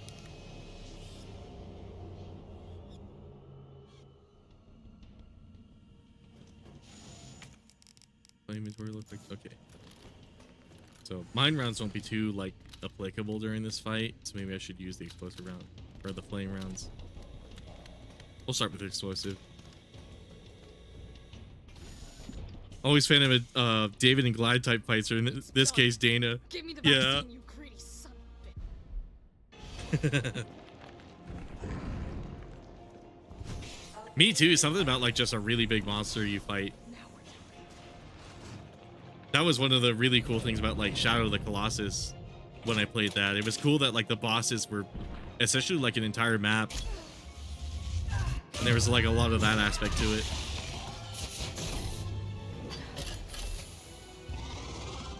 Cooldown in progress. Please reactivate power source. Damn, it needs power.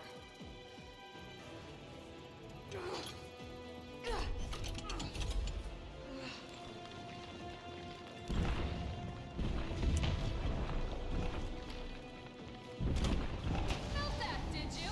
How about some more?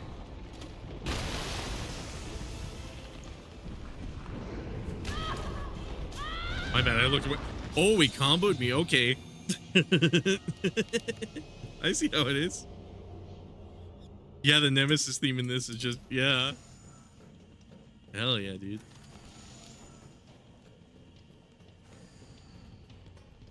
Yeah, we might just finish this game at like the 6-hour mark. Which, given I was kind of taking my time with it, that's really surprising. Because usually when I finish like a Resident Evil game, it's maybe like 20 hours. I think Resident Evil 4... Oh, what was it for Resident Evil 4 Remake? I might have to actually look back at the channel archive and see what like the final playtime for it. Well, you know what? Remake... Actually, yeah, I might have to look back. I know my first professional run was like 14 hours. Or was it 14? No, I think it was around 7. Damn, it needs power.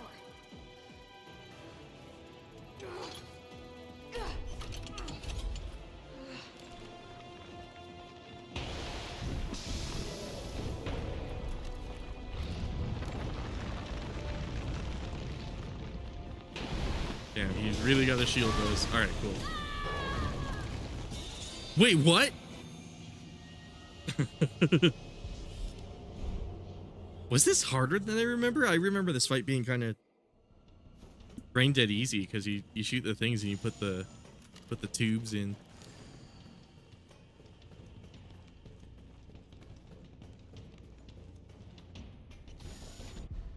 I might also be brain dead by just playing this whole game in one sitting.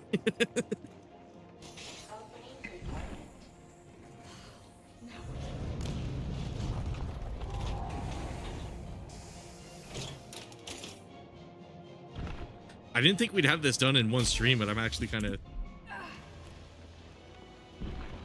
glad. Felt that, did you? How about some more?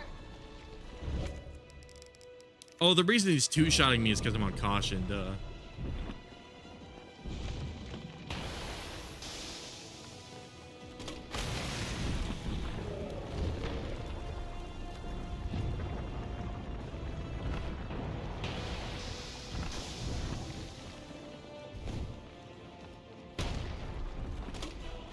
Shit, missed that.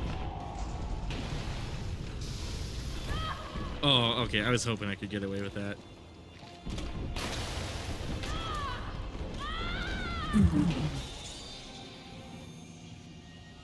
Keep getting too close, low. Yeah.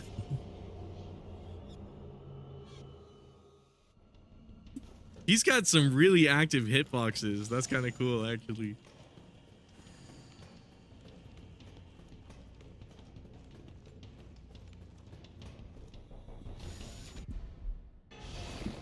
I wonder if when designing this boss, they forgot to turn like the hitboxes off, or if that's intentional. Because that's funny that he can kind of meaty you like that when you're getting up.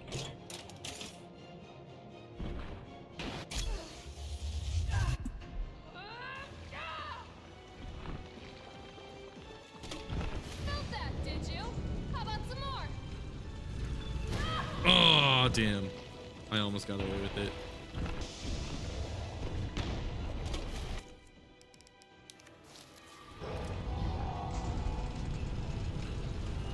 Getting roasted, aren't I? Yeah. Okay, so I definitely have to shoot out all the tubes. I don't know what I was thinking for all the pimples.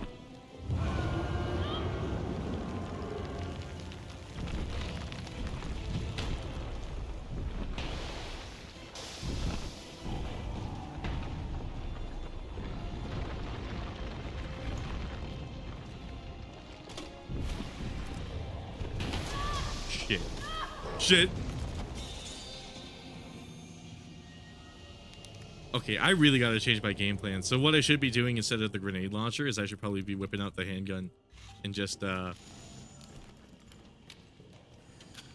making use of the extended range on that, because I feel like when I gotta use the grenade launcher, I gotta get closer before I can take those things out.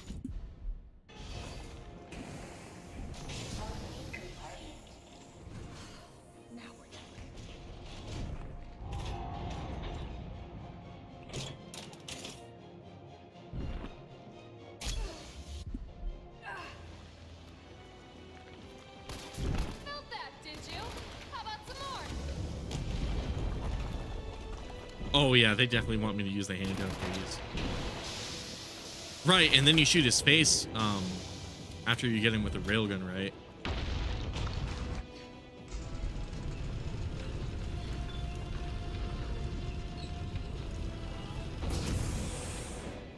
Power sources remaining.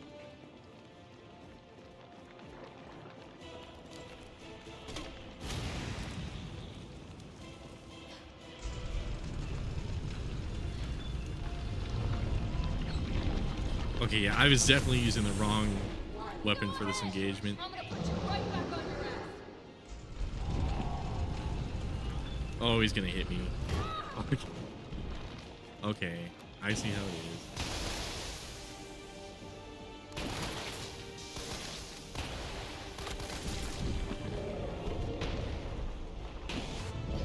Okay, surely that can't reach me from here, right? Yeah. Okay, well, oh.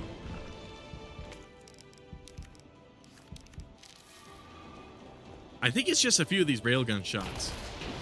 If I remember correctly, at least on normal it was.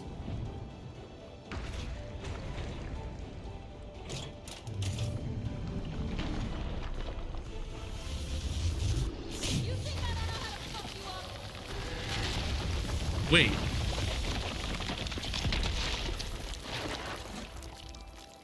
Wait, that's it?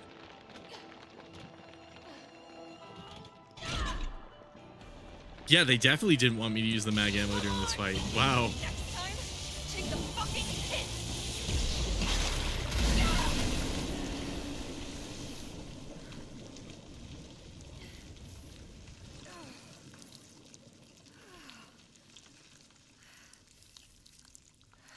Good riddance.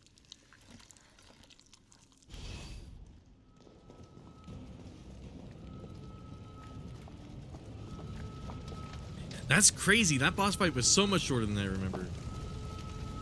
What's over here? Is this where I exit? Oh, they even have like a bunch of ammo and healing items over here? That's funny. And I completely didn't notice it.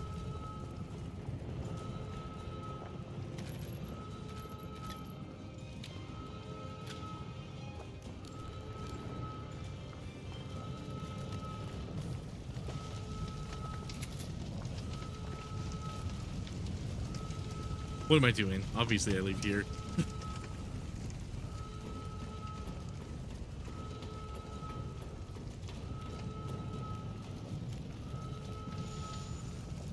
Yeah, the handgun ammo probably would have been a good hint that I should use the handgun. Oh well.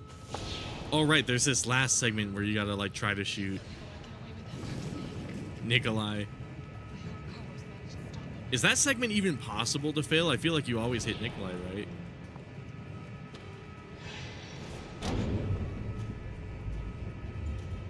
The only time Nemesis actually dies before the missile strike.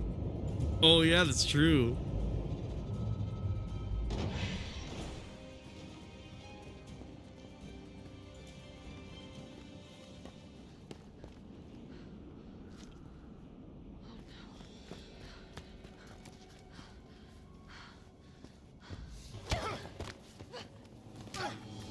We're not going to stop. Promised you this,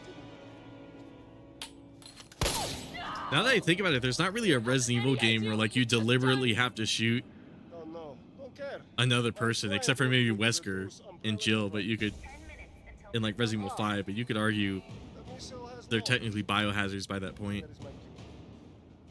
Goodbye, Miss Valentine. Shame you didn't listen to me when you had the chance.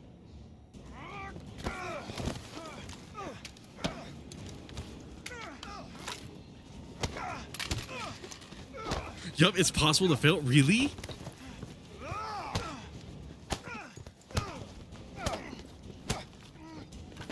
Okay, I think I might want to explore this segment a little bit. Shoot him! I can't. I'll hit you. Do it! You have to! There's no other way. Okay, what happens if I just sit and wait? She won't do it. Doesn't have it in her. Oh, they really try to fuck with your aim so that they make it more difficult too. Let's see, does he eventually get out?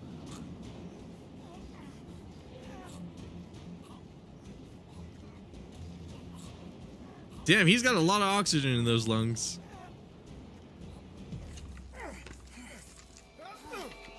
Carlos! No! Oh shit, okay.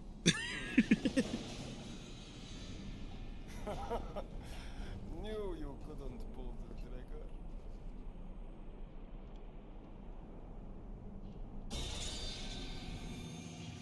I've actually never seen that.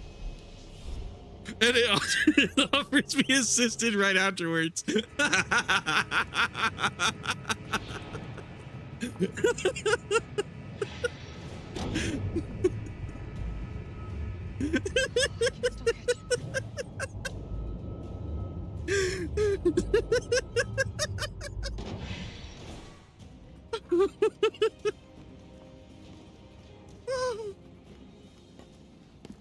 Oh, it's priceless.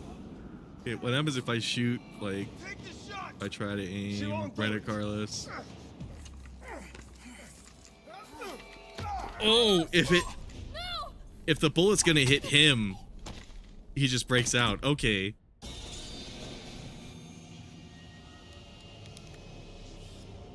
I guess I can kind of understand that. It would be a little distressing to like have a cutscene of Jill actually shooting Carlos. Somehow that's even more insulting. I know, right? It's like, oh, little baby, you can't aim.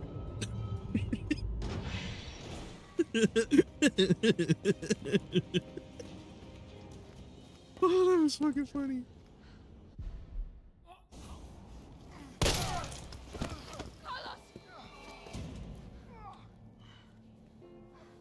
Hey, I told you I couldn't leave you in a Carlos's world. That would just be too cruel.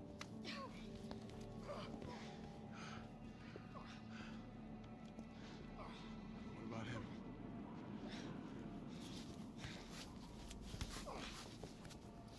Why'd you do it? For the money. There's a price tag for everything. Even letting the world burn. Who are you working for? I'll tell you if you get me out of here. I'll pay you whatever you want.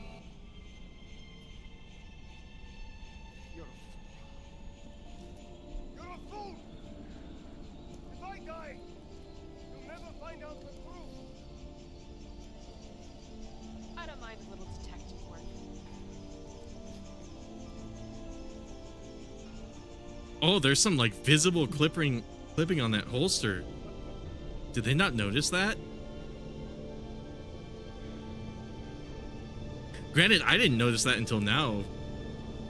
So I can kind of understand them not catching that, but wow.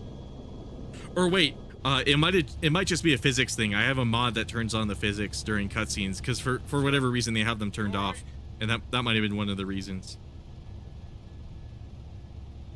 They were probably worried about stuff clipping.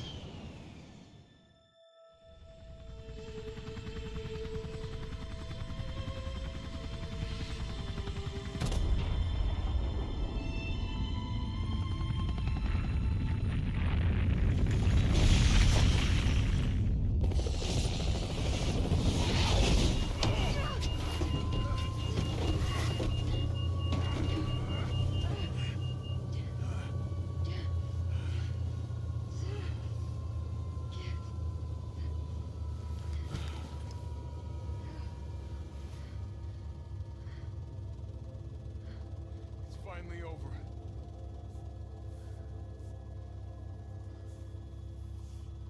So long, Marcy.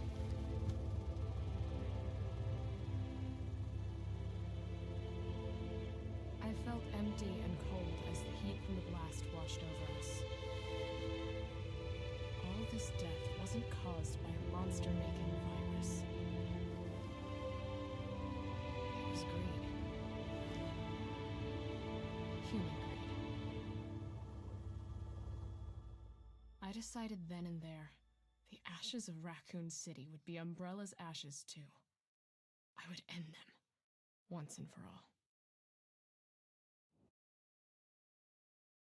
I forgot they actually did the narration at the end of the game too. Okay, I definitely have to say this game was a lot better than I remember, which is, it's good. I was hoping that would be like the takeaway from this. Because a lot of it was like a change of mindset, I feel, for me personally. Like once I was willing to accept that this was more of like an action game as opposed to like a survival one, a little more like the original RE3, I feel like that allowed me to like enjoy the game more, which I'm really happy that I was able to do that. But like more importantly, like the action combat was like a lot better than I remember it being. Like the variety and all of the guns, even though there weren't really that many. I actually, special thanks to Resident Evil 7 and 2 sound team. Yeah, because they kind of piggybacked a lot of that sound technology. But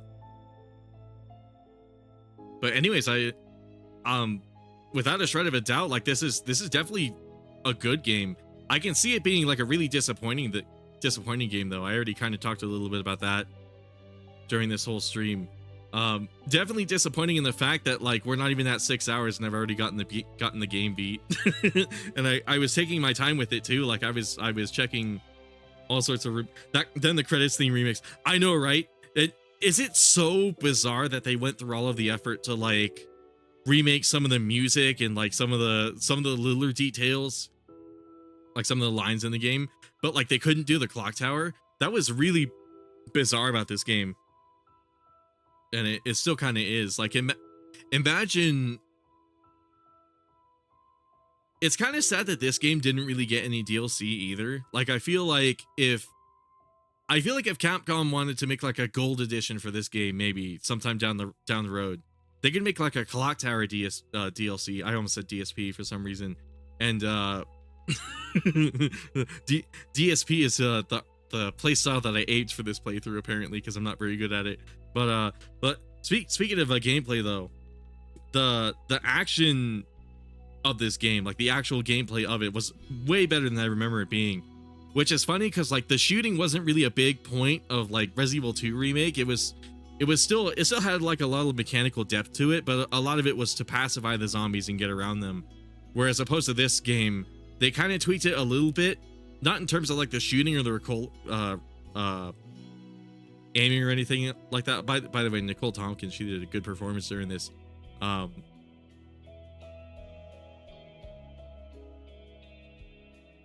I really like the dodge roll. I like the quick step. Even when you don't get the perfect roll out of it, the quick step was actually much more useful than I remember being. Arguably a lot more useful than like the original game, because I remember in the original game, I revisited that last year to make my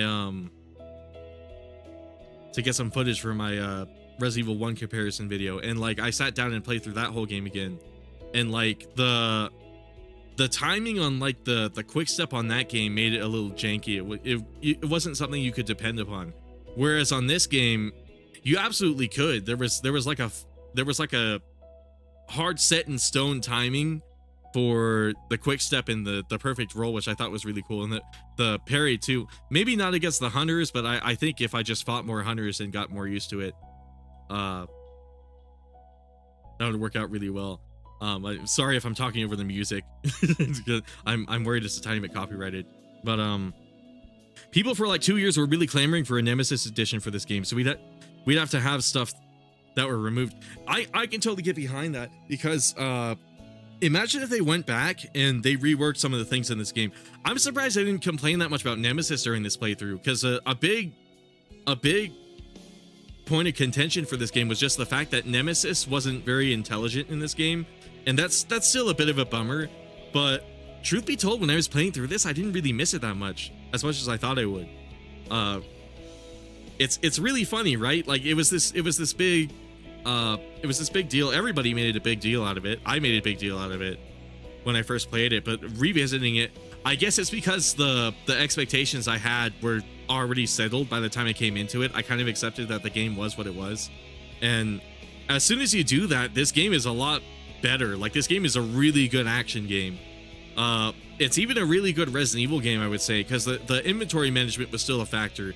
I still had to make room in my inventory for stuff, as opposed to like a fully action title like Resident Evil 6, or like honestly, I feel like even compared to like Resident Evil 4 Remake's inventory, I ran out of space like way more often, and kind of had to play a little bit of Tetris with it, and then which was kind of cool.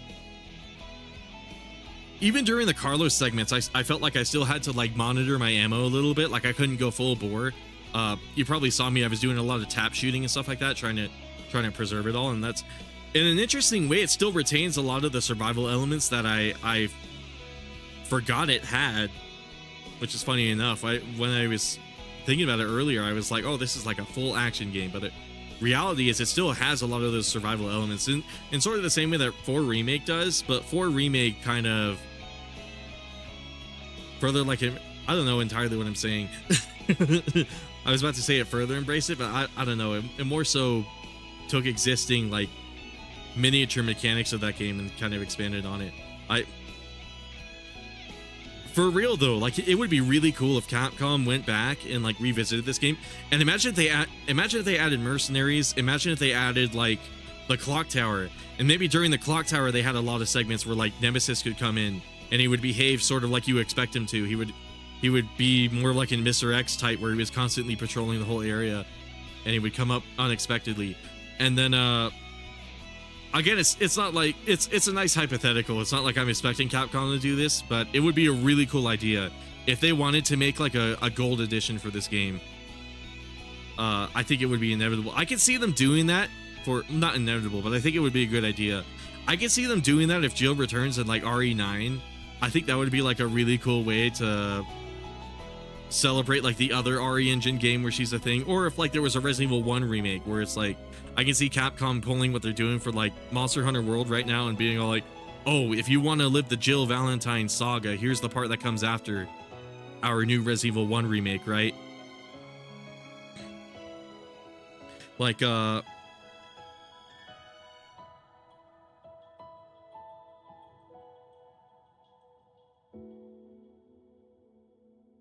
sorry, someone's texting me.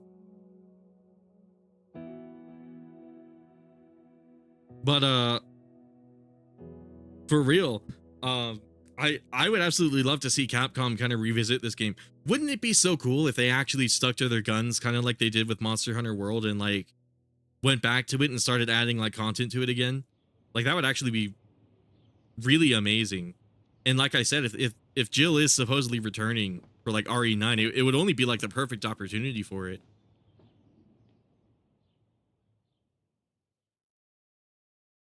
This game has like a lot of potential, and I think once you get past the disappointment and like you look at it for what it is, and you play it under the pretense of it not being like the most faithful recreation of Resident Evil 3 ever, if you kind of look at it as its own thing, I actually really like this game. I'm not gonna lie, playing this, I can see myself playing this on like hardcore, maybe trying out Inferno or Nightmare. I imagine I'm gonna rage and scream when I do, but like I can actually see myself revisiting this game a couple more times after that. And considering you got the bonus sword, I don't know if I got any challenge points from any of this stream. I might have. Oh, I did. Okay, cool. That's another notable thing. I didn't really invest in any of these coins or any of this other stuff too, so there's definitely more to it. I apparently had a hit pouch, but I don't even know if that, like, none of it will be added if you played assisted mode, as this would exceed maximum inventory kit. Where does this get placed? Because apparently I bought this. Didn't Iceborne for Monster Hunter World revamp the game or something? Yeah, exactly. Like they could make like a massive expansion. Because the interesting thing about Iceborne was not only was it like 2 new areas and like a bunch of new monsters to fight, but they reworked like a lot of the base game alongside it. There was like a massive free update that added like new mechanics and stuff like that too. So like I can see them coming back to this game at a later point and being all like, hey, here's the revamped Resident Evil 3, you know, like here's the game you can play after you check out our new RE9 or RE1 remake, you know. I think that would be really cool. Oh, infinite CQPR, that's kind of cool actually. But I was about to say, I didn't even invest in any of these, and I felt like the game was still like competently balanced. I remember when I first played it, oh cool, we got a Chris Redfield Stars manual.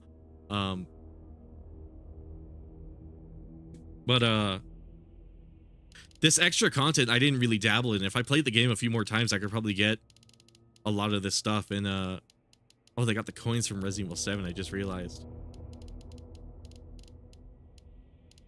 This is definitely something I'm gonna have to give a few more playthroughs.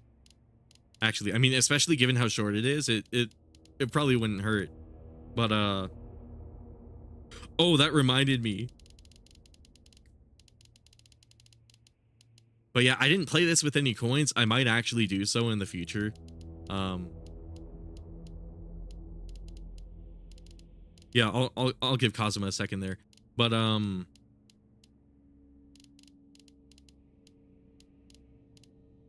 yeah, where was this hit pouch?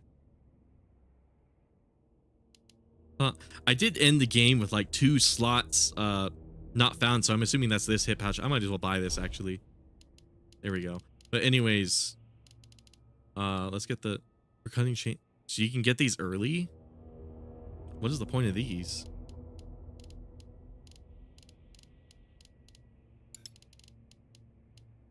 I already have the stars gear.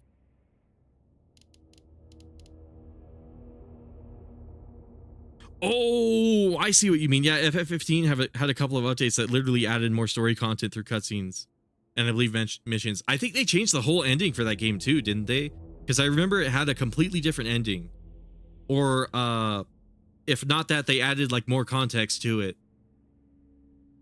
Because I definitely remember they added a bunch of like story elements to it in like a later update, which was cool. Imagine if this game became like a labor of love. Because here's the thing, this game has a decent modding community. It's sort of the same size as Resident Evil 2 Remake. There's people actually sitting down and making mods for this game still, and like there's people who are like passing up Village, they're passing up 4 Remake, they're passing up well, I guess those would be the other like main competitors to this game. They're passing up those 2 games to continue to play this one because this game kind of meshes with them in a special way. And I can't really blame them, because if you really like that Platinum Games style of game design, this game is right up your alley. This felt exactly like playing a Platinum Games like Resident Evil title, which is really funny. They added a bit more context with it. I see. Final Fantasy 15, that's a game I really got to get around to. But yeah, 6 hours in and we already got the game beat in one stream. That's actually kind of funny. That I have to say is like the one really bad thing about this game. But the cool thing is you're probably not going to find this game for $60. And wait, next page. There's more pages? Oh, wait. It just scrolls down. Okay. It just scrolls up and down. I was like, wait, there's more items? But yeah, I might put the stream on BRB for a second, because I remembered I talked about a funny thing with Resident Evil 3. Oh my god, I just alt-tabbed back into Google and saw the fucking saw the new MJ. Let's see. Let me search for it real quick.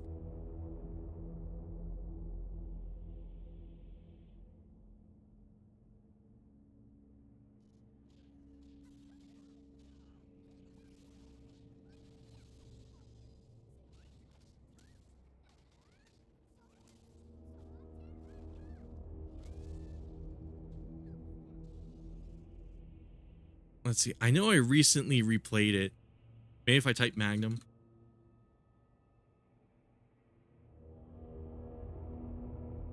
Oh, I don't think I posted a screenshot. I made like a meme out of it. Fuck. Okay, I didn't post a screenshot, but apparently I made 30 Magnum rounds. That's kind of crazy. Fuck, I was really hoping I posted a screenshot, but no, I apparently posted a picture of EDP 445, which that's unfortunate looking back.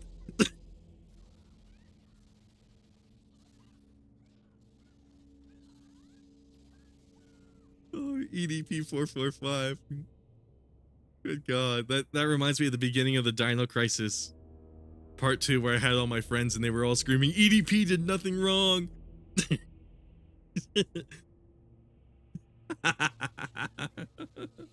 Oh.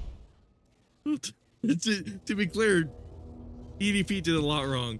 Damn LMAO. Yeah. Oh my god. I wish I had. I wonder if I might be able to pull up that save file. I hope I didn't overwrite it. I might be able to pull up that save file in Duck Station real quick. I really want to see. I apparently had 30 rounds, so it probably wasn't a full inventory. That would have been extra funny. Looking back at it, that was probably unrealistic from the get-go. 30 rounds sounds a lot more reasonable. Let me see, can I pull up my save from Resident Evil 3? Launch state. Why is my save state in the clock tower?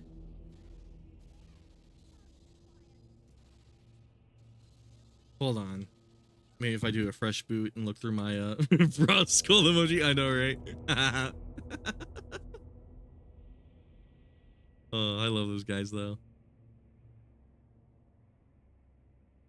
Let's do fresh boot.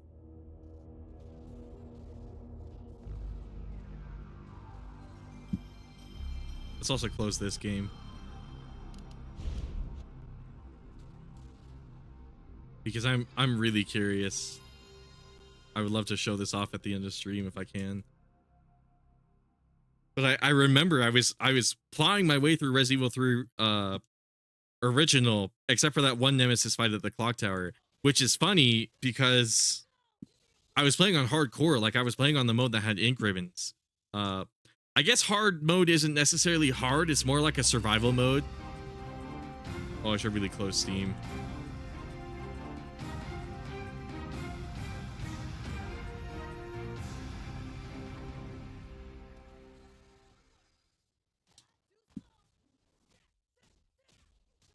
See, I'm actually curious. Load game. I definitely should have saved right before that last Nemesis fight, I imagine, so. Graveyard, monitor room.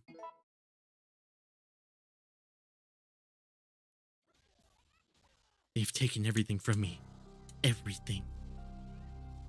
It is save 19, so this is definitely like way at the end of the game, I think. Right?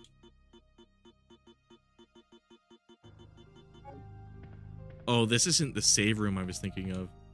Did I overwrite it? I hope I didn't overwrite it. That doesn't sound like me to overwrite it.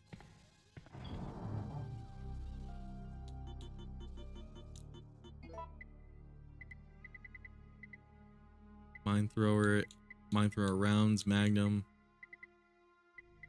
Magnum bullet. This is weird.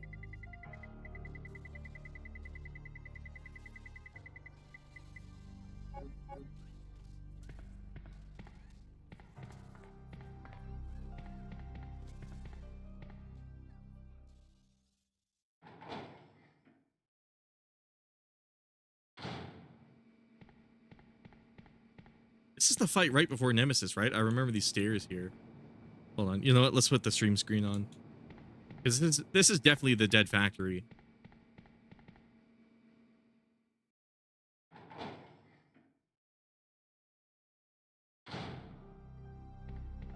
Might as well show the Vidya game.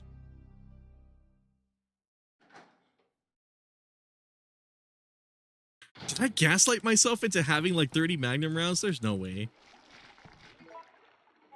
What?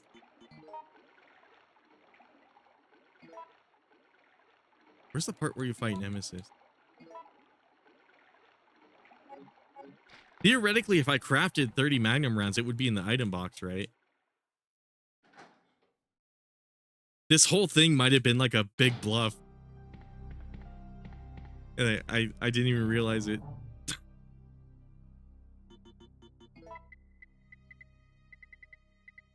Because, like, here's the Magnum right here. Then there's 6 Magnum bullets right there. But I'm not seeing any of the materials needed to, like, make it. So I'm really confused. Hold on, maybe. Where he at? Oh my god, you can't even see the game. My bad. I forgot to change that in OBS. I forgot I'm not on display capture. I'm on is this a let's go to display capture. Oh no, that works apparently. Okay, cool. Yeah, guess that'll work. Wow, 64 views. Holy shit. Stream's not even over.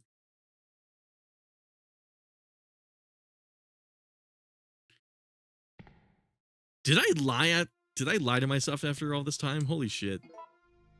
It's like I definitely had. Actually, I might want to restart the emulator. Maybe it was a different save file? No way. Oh god, I keep alt tabbing back into MJ. No, don't save state. It's weird because when I booted the game up, it was like a save state inside of the clock tower, which didn't make any sense because I knew I fully beat this game.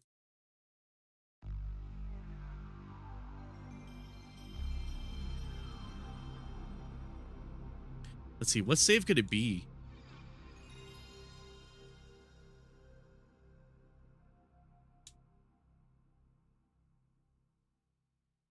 I remember I was playing this early last year.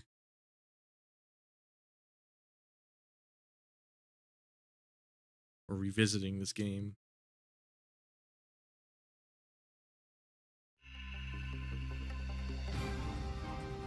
Is it not taking input from my controller? Oh, there we go. Resident Evil.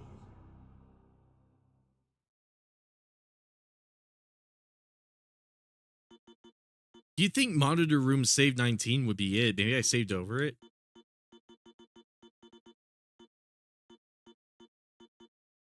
That is weird. Okay, what's save 18? Still waiting on the day Capcom remasters this trilogy on modern hardware. They really should. Like, it's, I feel like people would pay good money to play these early PSX titles. There's definitely a lot of demand for it. How did I come across 30 rounds and then I didn't take a screenshot of it and I didn't? This is bizarre. I might have just been bluffing this whole time and didn't even realize it. Okay. If I ever find it, I'll try to show it, but I have a feeling I might have just also still can't see. Oh, I see. I probably have to change the window again. Okay, let's how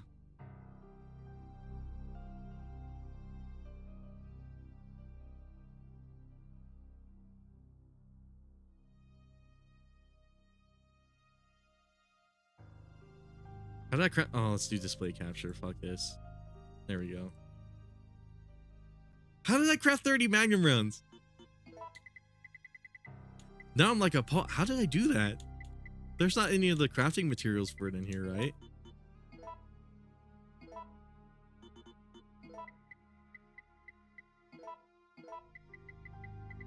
Was I lying without even realizing it? I guess, sorry guys, if I ever find it, I'll try to show it. This is bizarre. I explicitly remember doing this because I had way too much ammo at the end of the game. I mean, you can see right here I have like 59 of this and then 41 of these.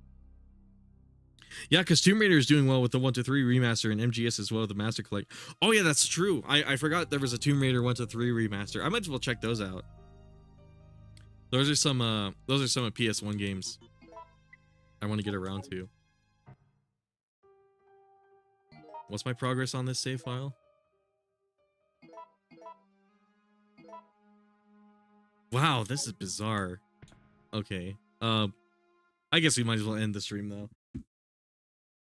But for real, thank you guys for stopping by. It was actually quite, it was pretty pleasant revisiting Resident Evil 3, like well, remake. Actually really pleasant revisiting Resident Evil 3 after all these years, you know? It's actually really cool. And Jack and Daxter does well enough for Sony to keep porting those. Yeah, like I feel like that should be like, and it can't be that much effort too, because like I was running the game through DuckStation. Like if they found like an open source PS1 emulator and just yoinked it, because we know Sony's done that before, and they got moderate criticism for it. You know, it's like, why not? You know, Nintendo does it too. I think they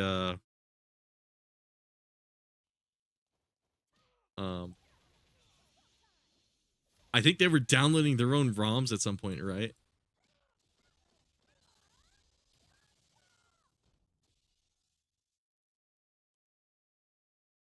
It's whatever.